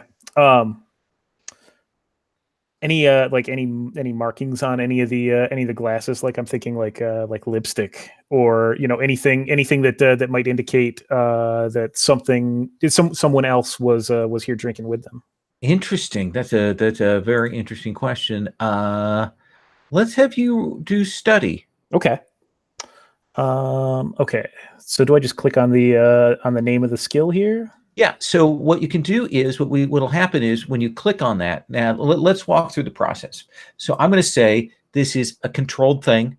This isn't a thing that's necessarily going to have bad backwash right now because you're not in a difficult situation. With probably low information just because you don't have much to go on there. So it'll be controlled, low results. And what's going to happen when you click on study is it's going to ask you about those things. Now, you have a couple of options. If you wanted more dice, you could spend stress. You could spend 2 of your own stress to give yourself an extra die. Or you could ask for devil's bargain, in which case I'd have something terrible happen, but you get an extra die. I like that. Okay. Let's get right to the terrible. Sure. I will give you an extra die if in that you have to move this guy around, and you will thunk his head in a way that says, "Here's a corpse." Okay. Okay. I'll take the extra die from that. All right. Let's have you make a study roll then. Okay. So that's standard or limited effect. So limited effect. Okay. And I've got 1 bonus die. Yeah. Okay. I did something, but I'm not sure what happened. Okay. So this is There we actually go. great. Look Awesome. at that. Okay. So you will see as you kind of look around, and you will notice that there clearly was someone here. And you notice there's some residue on one of the cups that is like sticky. And you'll recognize that as there's a particular xeno race known as the Keragen. They tend to secrete a lot. And so it does look to you like there was a Keragen seated here with your contact. You're guessing probably was the person who put the knife in them. Does that seem like a fair piece of info? Yeah, that sounds great. Okay. And there is that sort of, and as you kind of do that and it thunks forward, the waitress has kind of stepped up to the booth, and Trix, Jay, you see that look on her face like, oh my God, what, that's a corpse. Trix, Jay, what do you want to do? What's with the stiff? No, really, what's going on here? This guy doesn't seem to be moving. It's almost as though they don't notice that this person's dead. They're just totally not moving. So it's like, this guy is totally not. I was expecting this guy to be like totally, all over the place. That's what they told us. So not really fazed by the fact that this person's dead, because they just don't notice. Jay just doesn't notice. Jay is trying to deal with the situation and not quite getting it. I like that. Yeah. Trix, what about you? What's your reaction? I think you can't really read any reaction. I think I'm just kind of looking to see at what other reactions are in the room. Okay. So you will definitely spot. Essentially, you can assess. Okay, we've got a couple of guards over at the bar. We've got 2 groups of hard asses stationed at different points by doors, clearly not with each other, but clearly here watching. Got that line of vision down to here, so you have a sense of where everybody's positioned. Does that seem fair? Yeah. So, Fakin, you are the speaker. It looks like this waitress is contemplating screaming. What do you want to do? I laugh.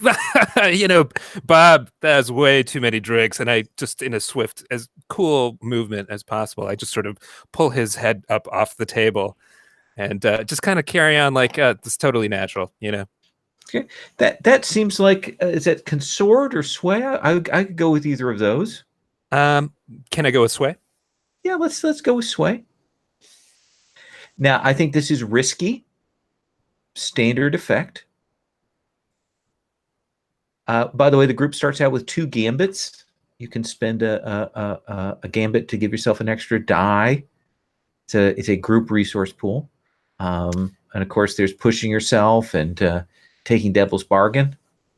Now, can I mean, if I'm making eye contact, for example, with the rest of the crew, just almost sort of like begging them to laugh with me to, would that, could that count as somebody spending stress to give me an extra dice or something to that effect? Or if they wanted to, absolutely, they could mark a stress and give you an extra die if they were generous. I don't know if it's worth it, guys, but totally, Jay would just start laughing because you start laughing, and they start laughing when there's just something to laugh about, and even if they don't understand. So I'm just gonna go totally along with it and push. Cool. Okay, to give you that edge there. So mark a stress, and let's have you roll with those dice. Oh, nice. I'm going to say you got the 6. Okay. So she's like, oh, okay. Did you want something to drink for the table? We're still making up our minds. We don't know if we want the noodles or if we wanted tentacles in a soup, but we'll call you back. They're both good. Okay. And she kind of walks away, kind of clearly odd, but she has lots of other things in the bar. And the people at those tables intensely watch her to see what the reaction is, or kind of watching you. Then maybe they're looking to see, what they're waiting for. At this point, you're not sure. What do you guys want to do? We got to get the hell out of here. There's Keratin residue all over one of these cups. I didn't see any on the way in. What did we come in here to get again? I'm not sure. Wasn't this guy supposed to give us? And it's Jay's cluing in. Jay doesn't understand here. Weren't we getting something from this guy? Well, do we want to leave the body, or do we want to bring that with us? I mean, that could be really awkward either way.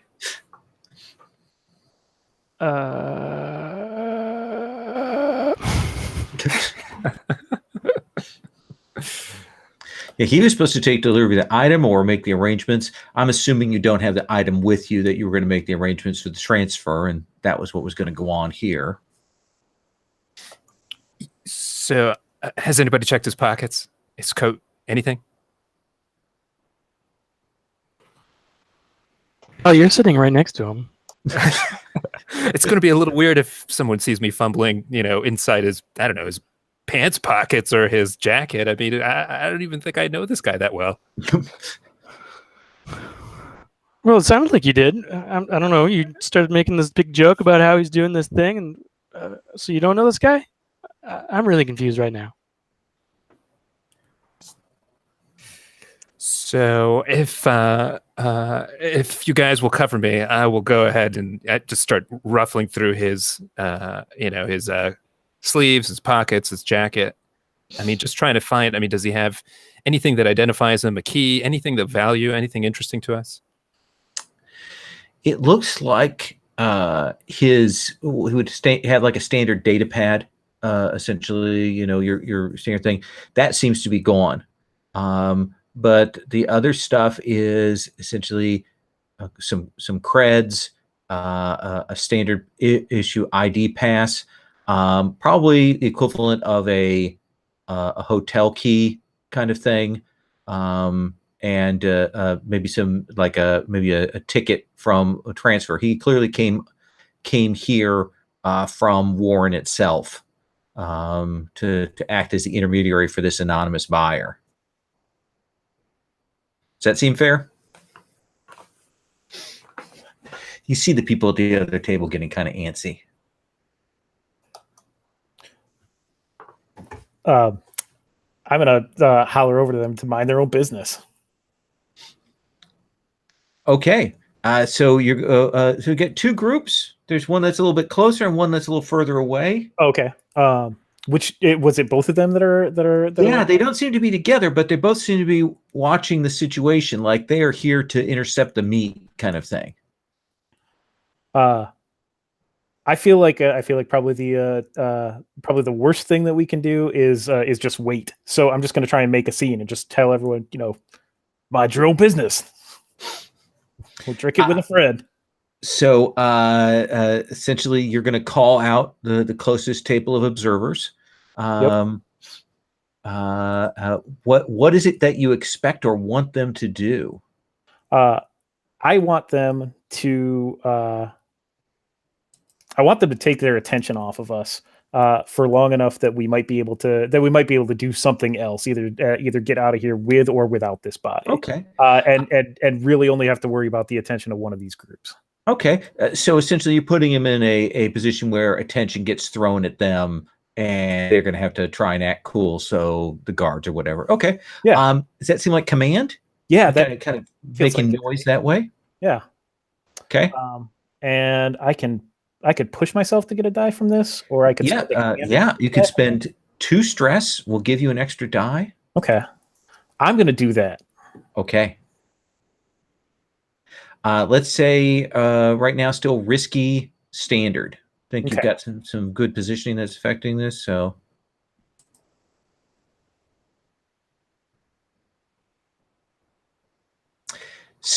whoops! I put too many dice in there, but that didn't. You put too many dice. If you ever put too many dice or too few dice, you re-roll everything. Oh, well. I know. As a GM, that was not my happy hour there. Lucky me. Yeah, you get 2 dice. Bonus dice 1. There we go. Oh, come on. Okay. Better lucky than good. You rolled a 6 on a risky, as did Mooch earlier, which actually tells me that you actually now, by the way, as a group, have 4 gambits. Nice. I had 3 fingers up, but now you got 4. Because anytime you roll a 6 on a risky roll, get another gambit. So yeah, they clearly are trying to be a little, how do I put this? They're trying to be a little subtle. So when you shout at them and kind of call them out, they're all like, their immediate reaction isn't to like get up but it's more to kind of, let's order some more drinks, yeah, I'm a cantaloupe, and they all kind of put their faces in their menus here. Yeah, a bunch of tough guys. Yeah, so you've got maybe a couple minute reprieve here on them. Let's turn to the other. What the rest do you want to do?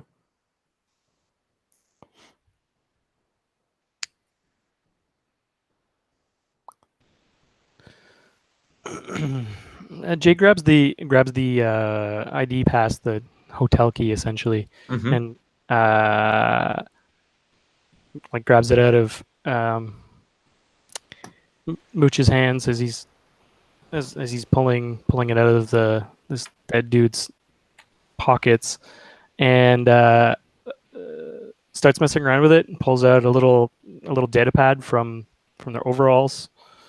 And starts trying to mess around with it to see if there's any info that can be had from it. Okay. Let's have you roll hack. And so you're checking the room key and stuff and see what you can find there, because his data pad's not there. But yeah, I'm trying to see if there's something I can find from that. Sure. Let's have you do that. Gonna roll hack. Sure. Position. I'd say we're still risky here. Okay. And I'm not doing anything special, so standard effect. And any bonus dice? I don't think I'm going to be pushing myself. Sure. I'm not going to do that. But is there a devil's bargain that might come up from this? Well, I think the devil's bargain is that it takes longer. That's going to take a bit for you to do, and you fumbling around that other group is gonna make their move maybe a little bit earlier than they would have. No, I think I'm gonna pass on it. Okay.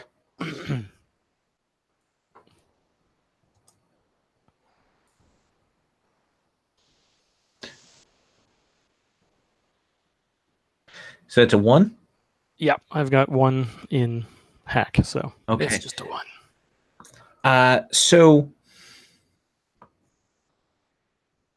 I think that when you go to look at that, you realize that this is just this guy clearly came, dropped in, maybe crashed for a bit. It doesn't give you any real tie back to what he was doing. It doesn't have any leads for that. Does that seem fair? Tricks?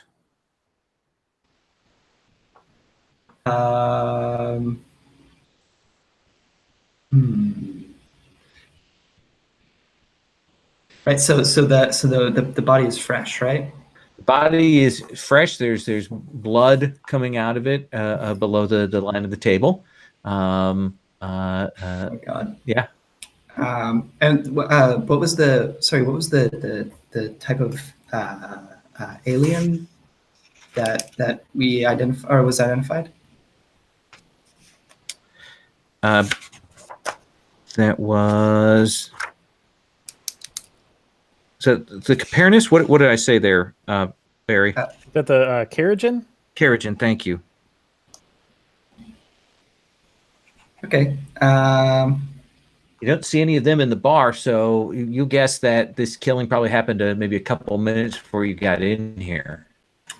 Yeah. I guess I basically say like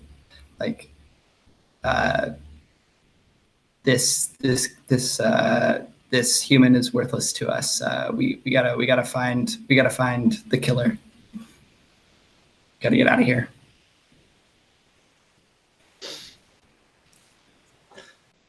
And that seems to be the thing right now. You guys are all caught between a rock and a hard place. Got people waiting to jump you, guards in here, and a corpse. Yeah. What do you guys think? Like if we're gonna try to get out of here, we need a plan. By the way, in terms of equipment stuff, everybody you can choose to have, like I would assume, light or medium loadout, so you can have equipment with you. When you choose your load, essentially you say you have a light or medium, and that's how many items you can pick during the thing. You don't have to set them at the beginning of a scene. You get to set them as you go along. Sort of set your maximum piece of equipment. So, if I can interject, I guess I'm just sort of piecing everything together, and I'm thinking out loud, around the table, and I'm thinking, guys, there's no Keragens in here. We're getting these dirty looks from these two different groups. I think it might be safe to assume neither of these groups know that this guy's dead. I don't know. Is that a leap of logic? I mean, should we just try to casually walk out? And I mean, what do y'all think? Well, if they don't think he's dead yet, when we walk out of here, they'll think it was us. What if we bring him with us? We could do that. Yeah. He kind of looks like he's had a little bit too much to drink. At least that's what I think. Tricks? What do you think about? I could carry him.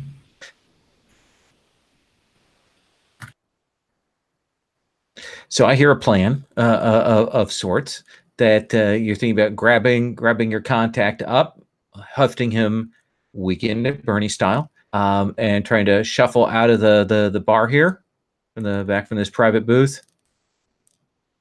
Yeah, let's get him into a bed somewhere. Yeah, we can dump him in a trash can, worst case scenario. Fair enough. So Tricks, it sounds to me like you just want to pick him up and start moving him through here. Yeah, I think so. Okay. So as you guys get up and kind of start moving up, you will see that other group further away that they also start getting up. I think we need a con here, guys. I don't know, some kind of diversion, something like that. There's a sense that whatever you've brought, whatever they think you've brought, they're here for that. The other thing that will bother you is that when that further away group gets up, you will definitely see marks on a couple of them that you will recognize. And they definitely look like they've got Yaru marks, like they're from the Yaru.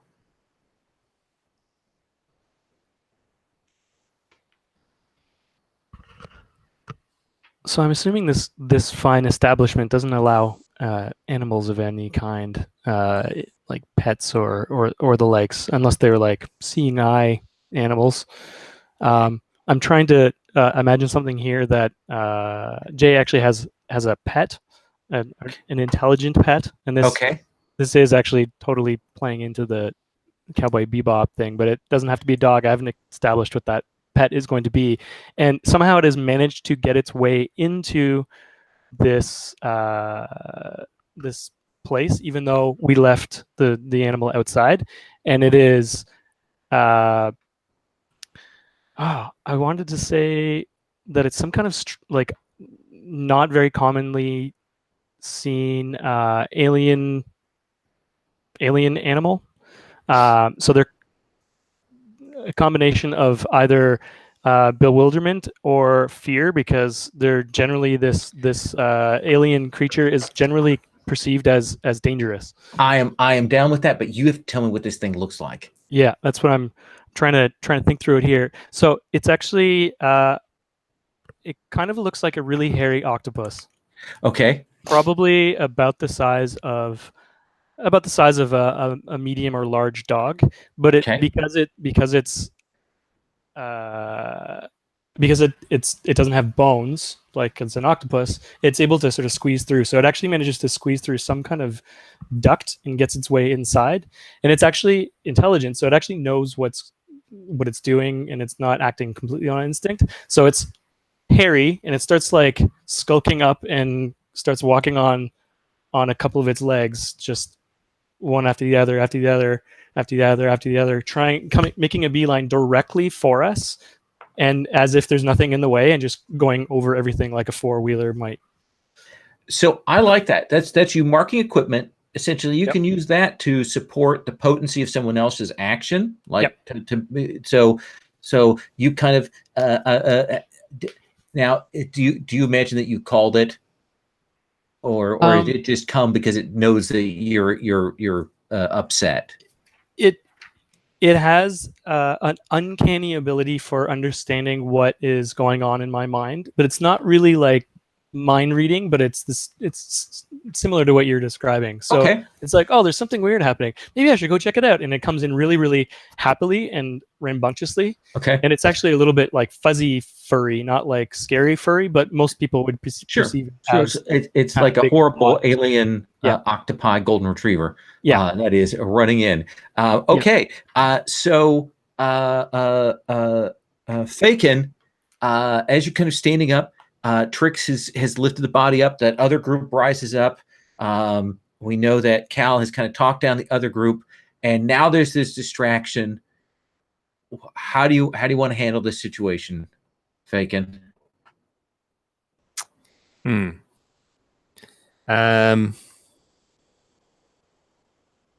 Yeah, I'd be grabbing, Jay by the collar. I probably really, yeah, I'd be grabbing Jay and Calamity by the collar and just trying to, come on, we got to move fast, guys. This is not the time and place for this. We got to hurry. But look natural. So what are you thinking? What do you want to roll with that? Oh gosh. Is that scramble to get out of here? Or are you trying to do some kind of con here? Are you setting up some sort of play acting of some kind? Think it's probably closer to con. And how are you conning? What is it that you're selling to the? What bill of goods are you selling these people? I guess yes. On second thought, maybe this is sort of like a beer commercial. Everybody's laughing and having fun. We're all laughing, and we're all going to have fun, and we're leaving right now. Okay, so I think that's going to be consort. Okay. And whereas this might be a low position, I think the appearance of the octopi has made its standard effect here for you to kind of get yourself some room to be able to at least get to the door without getting jumped in here immediately. Gotcha. So would this still be risky, or do you? Yeah, I'd say risky. Okay. Actually, see, I think we're at a desperate point here, given the time. Which is good because you get to mark experience. Yes. So, oops, I lost it. Let's see. Consort. There you are. Now, if you want, you have 4 gambits. You could spend one of those. Those reset at the beginning of the next session, so you're losing money not spending them. Yeah, that makes that. This is a group action. We're all going to benefit. Well, it's not literally a group action, but we're all going to benefit from it, I guess is what I meant to say. Yeah. Is everybody cool with that? Use them or lose them. Oh, not a good result though. Oh no! Okay. 3, 2, 1, go. Yes. So here is what I think is going to happen. I think you're going to get 1 segment on the getaway clock. And I'm going to take one of those gambits. But you get up and move over, and you're kind of pushing through the crowd that's following, and you're able to get close to that door, but that other group, those Yaru, are up and over, and one of them knifes you. You'll hear that bzzz of the vibroblade as they come up, and they're going to give you a nice shiv. Clearly not the same laser blade that killed your friend here, but they are going to do that. So that's going to be 2 harm on a desperate here. Now, if you have armor, you can use that to absorb it, or you can resist that. Or both. Yeah. I guess I'm going to try to resist it. I was just trying to think of some clever way to do this. If there was some way that, oh gosh, do I get a choice of the attribute that I use? It depends on how you describe to me that you are resisting. Okay.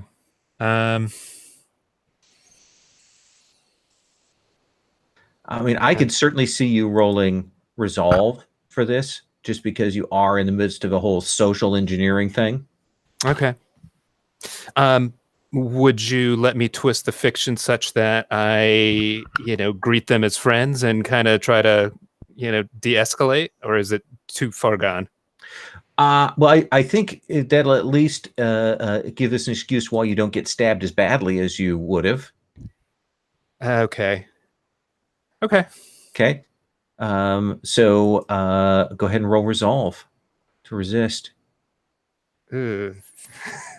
So you take 2 stress, and you do that thing where you're like, "Oh, friend," and so his stabbing arm is off a little bit, so he just catches you for 1 harm. Gotcha. Does that seem cool? That seems cool. Okay. So we're in the midst of this. Cal. Everyone is kind of bundled up. You're all moving over to this thing, and then suddenly that other group at the table, you're close. You can see the door, and the other group is kind of up on you, and you hear the buzz of blades, and they have clearly started something here. What do you want to do, Cal? I think I'm going to flash a detonator and say, "Look, no one's looking for trouble here, especially you." Ooh, you're gonna go all crazy here. Okay. Yeah. Let's. I think that's going to be command, right? Yep. So command. You can spend a gambit. You can push yourself. You can ask for Devil's Bargain. I would love to hear Devil's Bargains at anyone. Oh, I think the guards will see you have a detonator. I don't know if the I mean, there's already knives out. They don't seem to care too much about that, so I don't think. Yeah, that's you're in the midst of a crowd, but once the detonator comes out, everybody's going to jail at that point. I am not going to take the Devil's Bargain, but I am going to push myself. Okay. Mark 2 stress and it gives you an extra die. All right. Position?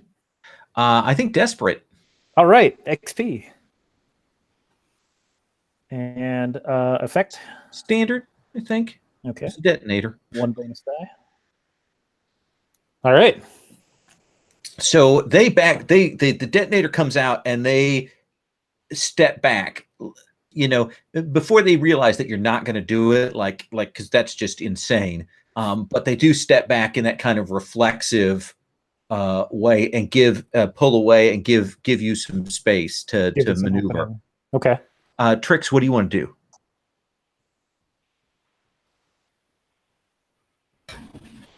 So they're stepping away, and imagine that you kind of are like you're at the sort of now the front of the bar. You're close to where the exit doors are. We still get that other group to deal with, but now these guys have given you like a couple feet worth of space, a good meter or so, because this detonator came out. Right. I mean, I think we just start like backing towards the door, like slowly moving towards it together. Okay. You want to try and make a break for it? Do we want to call that scramble, or are you being just more cautious and waiting to see what others are doing?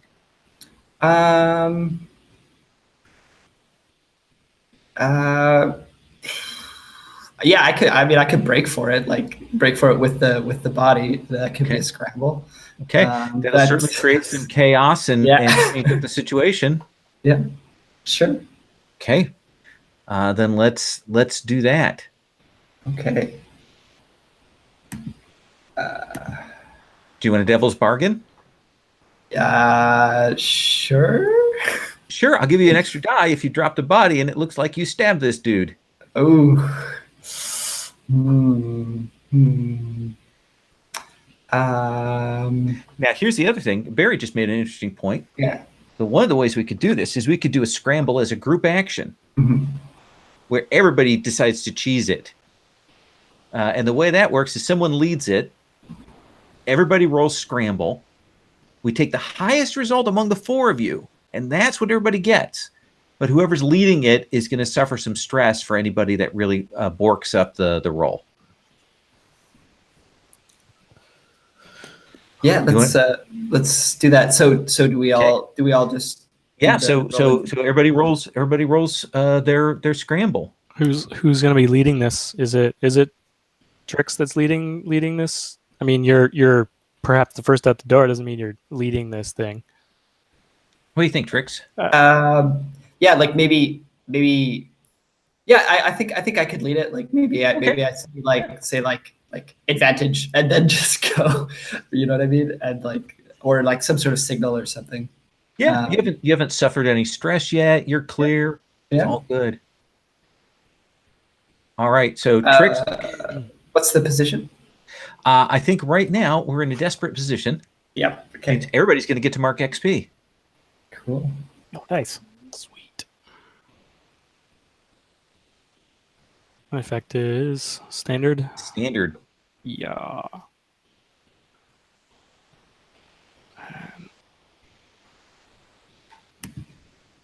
Okay. So 1. Take the lowest 5. Okay. 5. Okay. Okay. So our lowest is a 5. and you are going to take just one stress, Trix. Cool. So lowest is 5, so that goes to that. So clock will go to 5. Oh, sorry, I rolled a 4. Yeah, that's still good. Okay. But so we take the highest one, which would be a 5 out of the group. Yep. So Okay.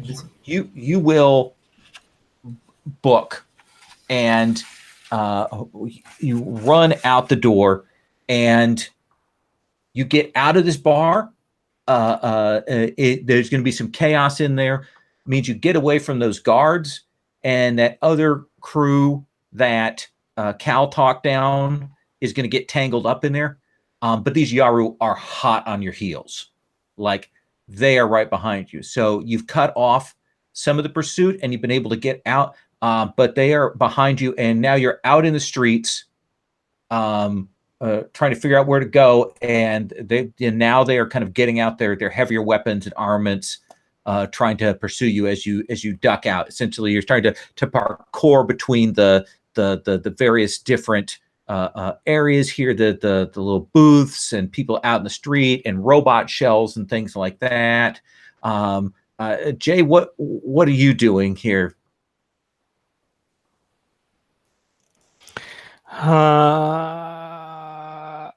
Well, Jay's just scrambling along the same way as everybody else with Okay. Oliver. That's the name of the fuzzy furry octopus. Okay. Also in pursuit with the rest of us, going up over walls and along the sides of things just the same way.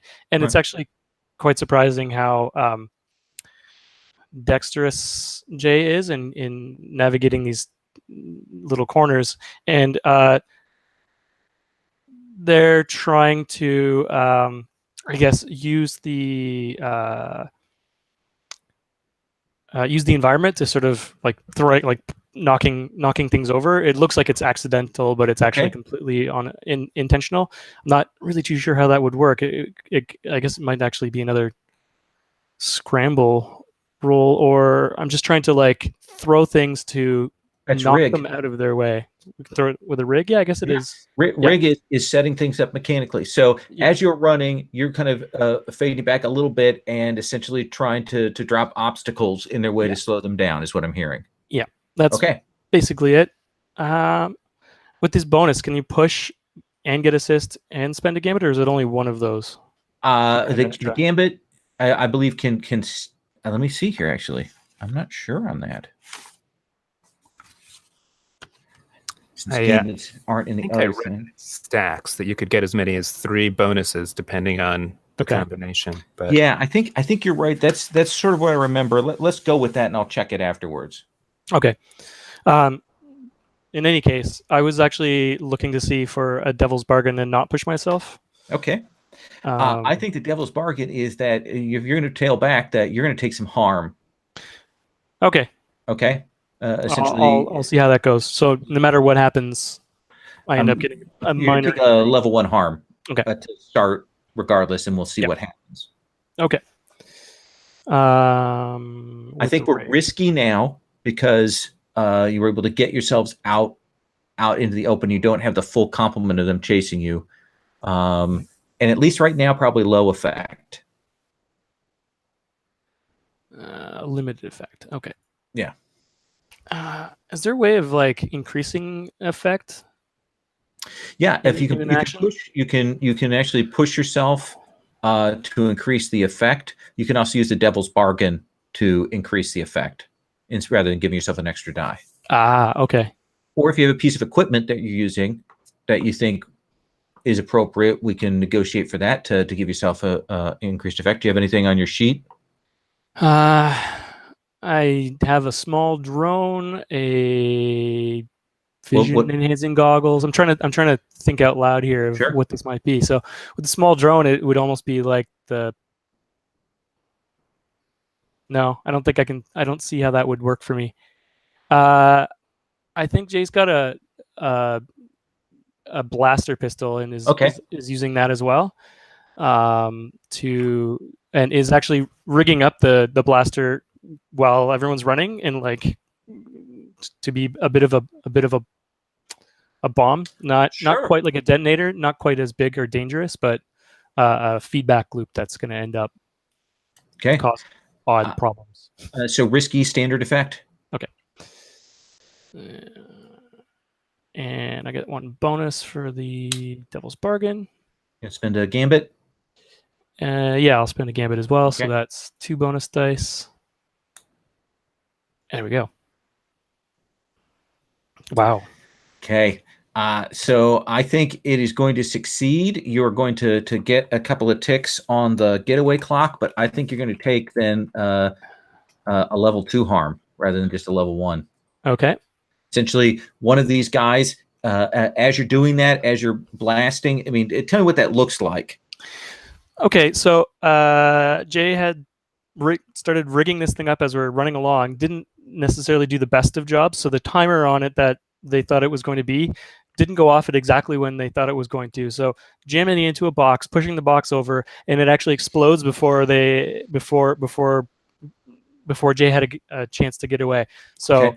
it blasts and knocks everyone in around this box in the direction, like away from the box. So they get knocked backwards. Jay gets knocked forwards, but takes I guess part of the blast as well. Okay. So it's just pure sort of blast hit that knocks you forward. You'll take that level 2 harm. Essentially, probably your ears are ringing, wind's knocked out of you. Right. That's to get hit there as you hit the ground. Trix is running, kind of leading the charge. Let me check in then with Cal and Fakin. You're getting some distance between you and these pursuers. What are you doing? How far are we from the ship? You're about 3 ticks of the clock, of the getaway clock away from the ship. I'm no fan of the Yaru, but I would rather not. I would rather not have to shed blood today and draw blood today if we don't have to. Okay. So I think what I want to try and do is what's the situation of people on the street? About a lot of people around here, and now there's noise and chaos here. People are coming out to hear what's going on, and there was an explosion. Okay. I want to try and lose this. Try and find a way that we can like get into a crowd of people and disappear in it. Okay. I would say study or consort to do that. Okay. I guess what I want to look for is maybe a group of people that is already maybe a little agitated. That if we disappear into it, there's just gonna be action everywhere. Let's have you do that. Okay. I want to spend a gambit on this also. Perfect. Position? I think we're still at risky because that hasn't accelerated yet. Okay. And what about the effect? Standard because Jay has kind of pushed up the distance. Okay. Is there any way to like trade position for effect? Is that something that can be done? You can do that by normally by either taking Devil's Bargain, or pushing yourself to boost those things up, or if you have equipment that's assisting with this. Okay, we'll stick with risky then. Okay. Risky and standard? Yep. What did you say? Okay. And that'll be 1 bonus die from the gambit. Yep. Oh, that's bad. So I think that when you hit that group, that they kind of part, and you will realize that some of these Yaru have come around. And they were actually kind of behind them, and a couple of them are going to tackle you. Okay. You can resist that consequence if you wish. Let me tell you how you do that. Essentially, you resist by we pick a kind of an area, whether we think that's insight, prowess, or resolve. I could see prowess or resolve as an option. Essentially, you click on that. Whatever the highest die is that you roll, we subtract that from 6, and that's how much stress you take. Okay. Let's see. If they're going to try and tackle me, can I? Is there 2 of them coming? Yep. Can I kind of try and step back and try and bang their heads together to get? Sure. I think get that's them tied up? prowess then. All right. Prowess to resist. Okay, and that's no bonus dice. You just hit prowess, and it should give you that.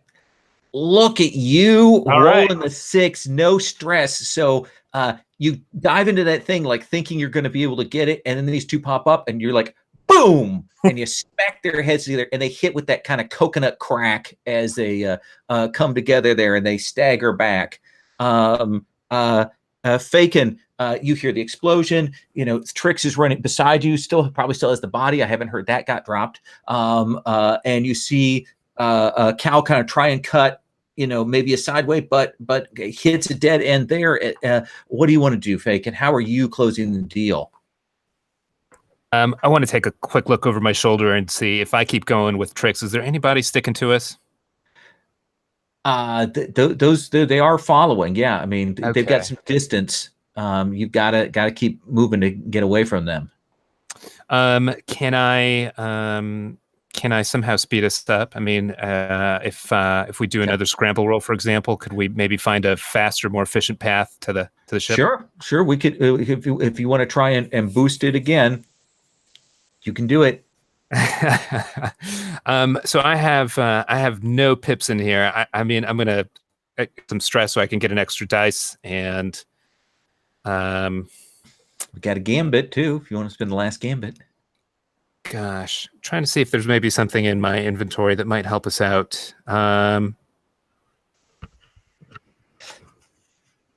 So I can see that I've got legitimate ID in my inventory. Okay. And this might be a bit of a stretch, and let me know if it is, of course. Sure. Can I? Let's say this is a my old diplomat ID. Any chance that I could maybe flash some police droids or something like that, and just So you want to use sway to try and call up some authority here? Yeah, that may actually be better. Yes, I like it. Just I like kind of throw in explosions and noise and stuff, the chaos. I like it. Cool. And so, just going back to the explanation you gave earlier, this would allow me then to improve my effect, or so we'll do sway. Let's say the ID will get you, rather than being kind of low effect, it gets you the standard effect from that. Gotcha. So I think we're talking risky standard just on sway right now. All right, and then I'll use another 2 stress to add a dice. Oh yes. And do you want to use that last gambit too? I think so. If everyone's cool with that. So we said risky standard. Yep. And the bonus dice, 2 bonus dice. Yep. Cool. Excellent. Look at that 6. So I think that's it. That's what kind of closes this off. Is you will shout. What does it look like? What do we see on screen happen? You hear the explosion. You see the 2 guys heads get knocked. It's almost like a scuffle. There's just a lot of activity, and there's some droid cop, and we stumble up to him and flash him my diplomat ID, and I just gosh, I'm the junior ambassador from Procyon. We need some help. There's some guys behind us there that are causing us trouble. I've got a cut, and I point to my wound. They really beat up my friend. We need some help. Have no fear, citizen. We will comply. And they will move and kind of get in the way, even as Oliver and Jay kind of rush past. You're probably hitting the unlock button on the ship, Trix. The whoop whoop, and we see the gangplank. Are you keeping the body? I think so. Like, or wait, no, were we gonna dispose of it, or is like we looked it over, right? Like, there's nothing Yeah. else. There's nothing else. Yeah, I mean, like, if the cop robots are taking care of that stuff, I think we just like throw it in a dumpster. Yeah. Okay. And the last shot of the thing is all of you kind of small wounds and stuff rushing up and getting up to the ship, and that is where we will take up next time with the follow up from that. We'll do XP at the end of next session. We'll go through the questions. Go ahead and give yourselves 3 experience though for the session. You can mark XP on any one of those 3 stats, or you can mark XP on your playbook. You can put them all in one place or different places. Does that seem fair? Absolutely. Okay. We'll check in with that. We'll see how you want to follow up from this particular mission. It'll give you some stuff at the start next time. I'll also check in and see if people want to change things around. Now, having played the system out, if you want to make any changes, we can do that at the beginning of the next session. Does that sound cool? All right. Great. Thank you guys very much. We got a little bit of rolling just kind of to see how it was and see what our characters were like, and we've got characters ready to go. And I am very much looking forward to this. Cool. Awesome. Thanks, Lowell. Awesome. Thanks so everybody. much. Awesome. Thanks. Great game. Good night.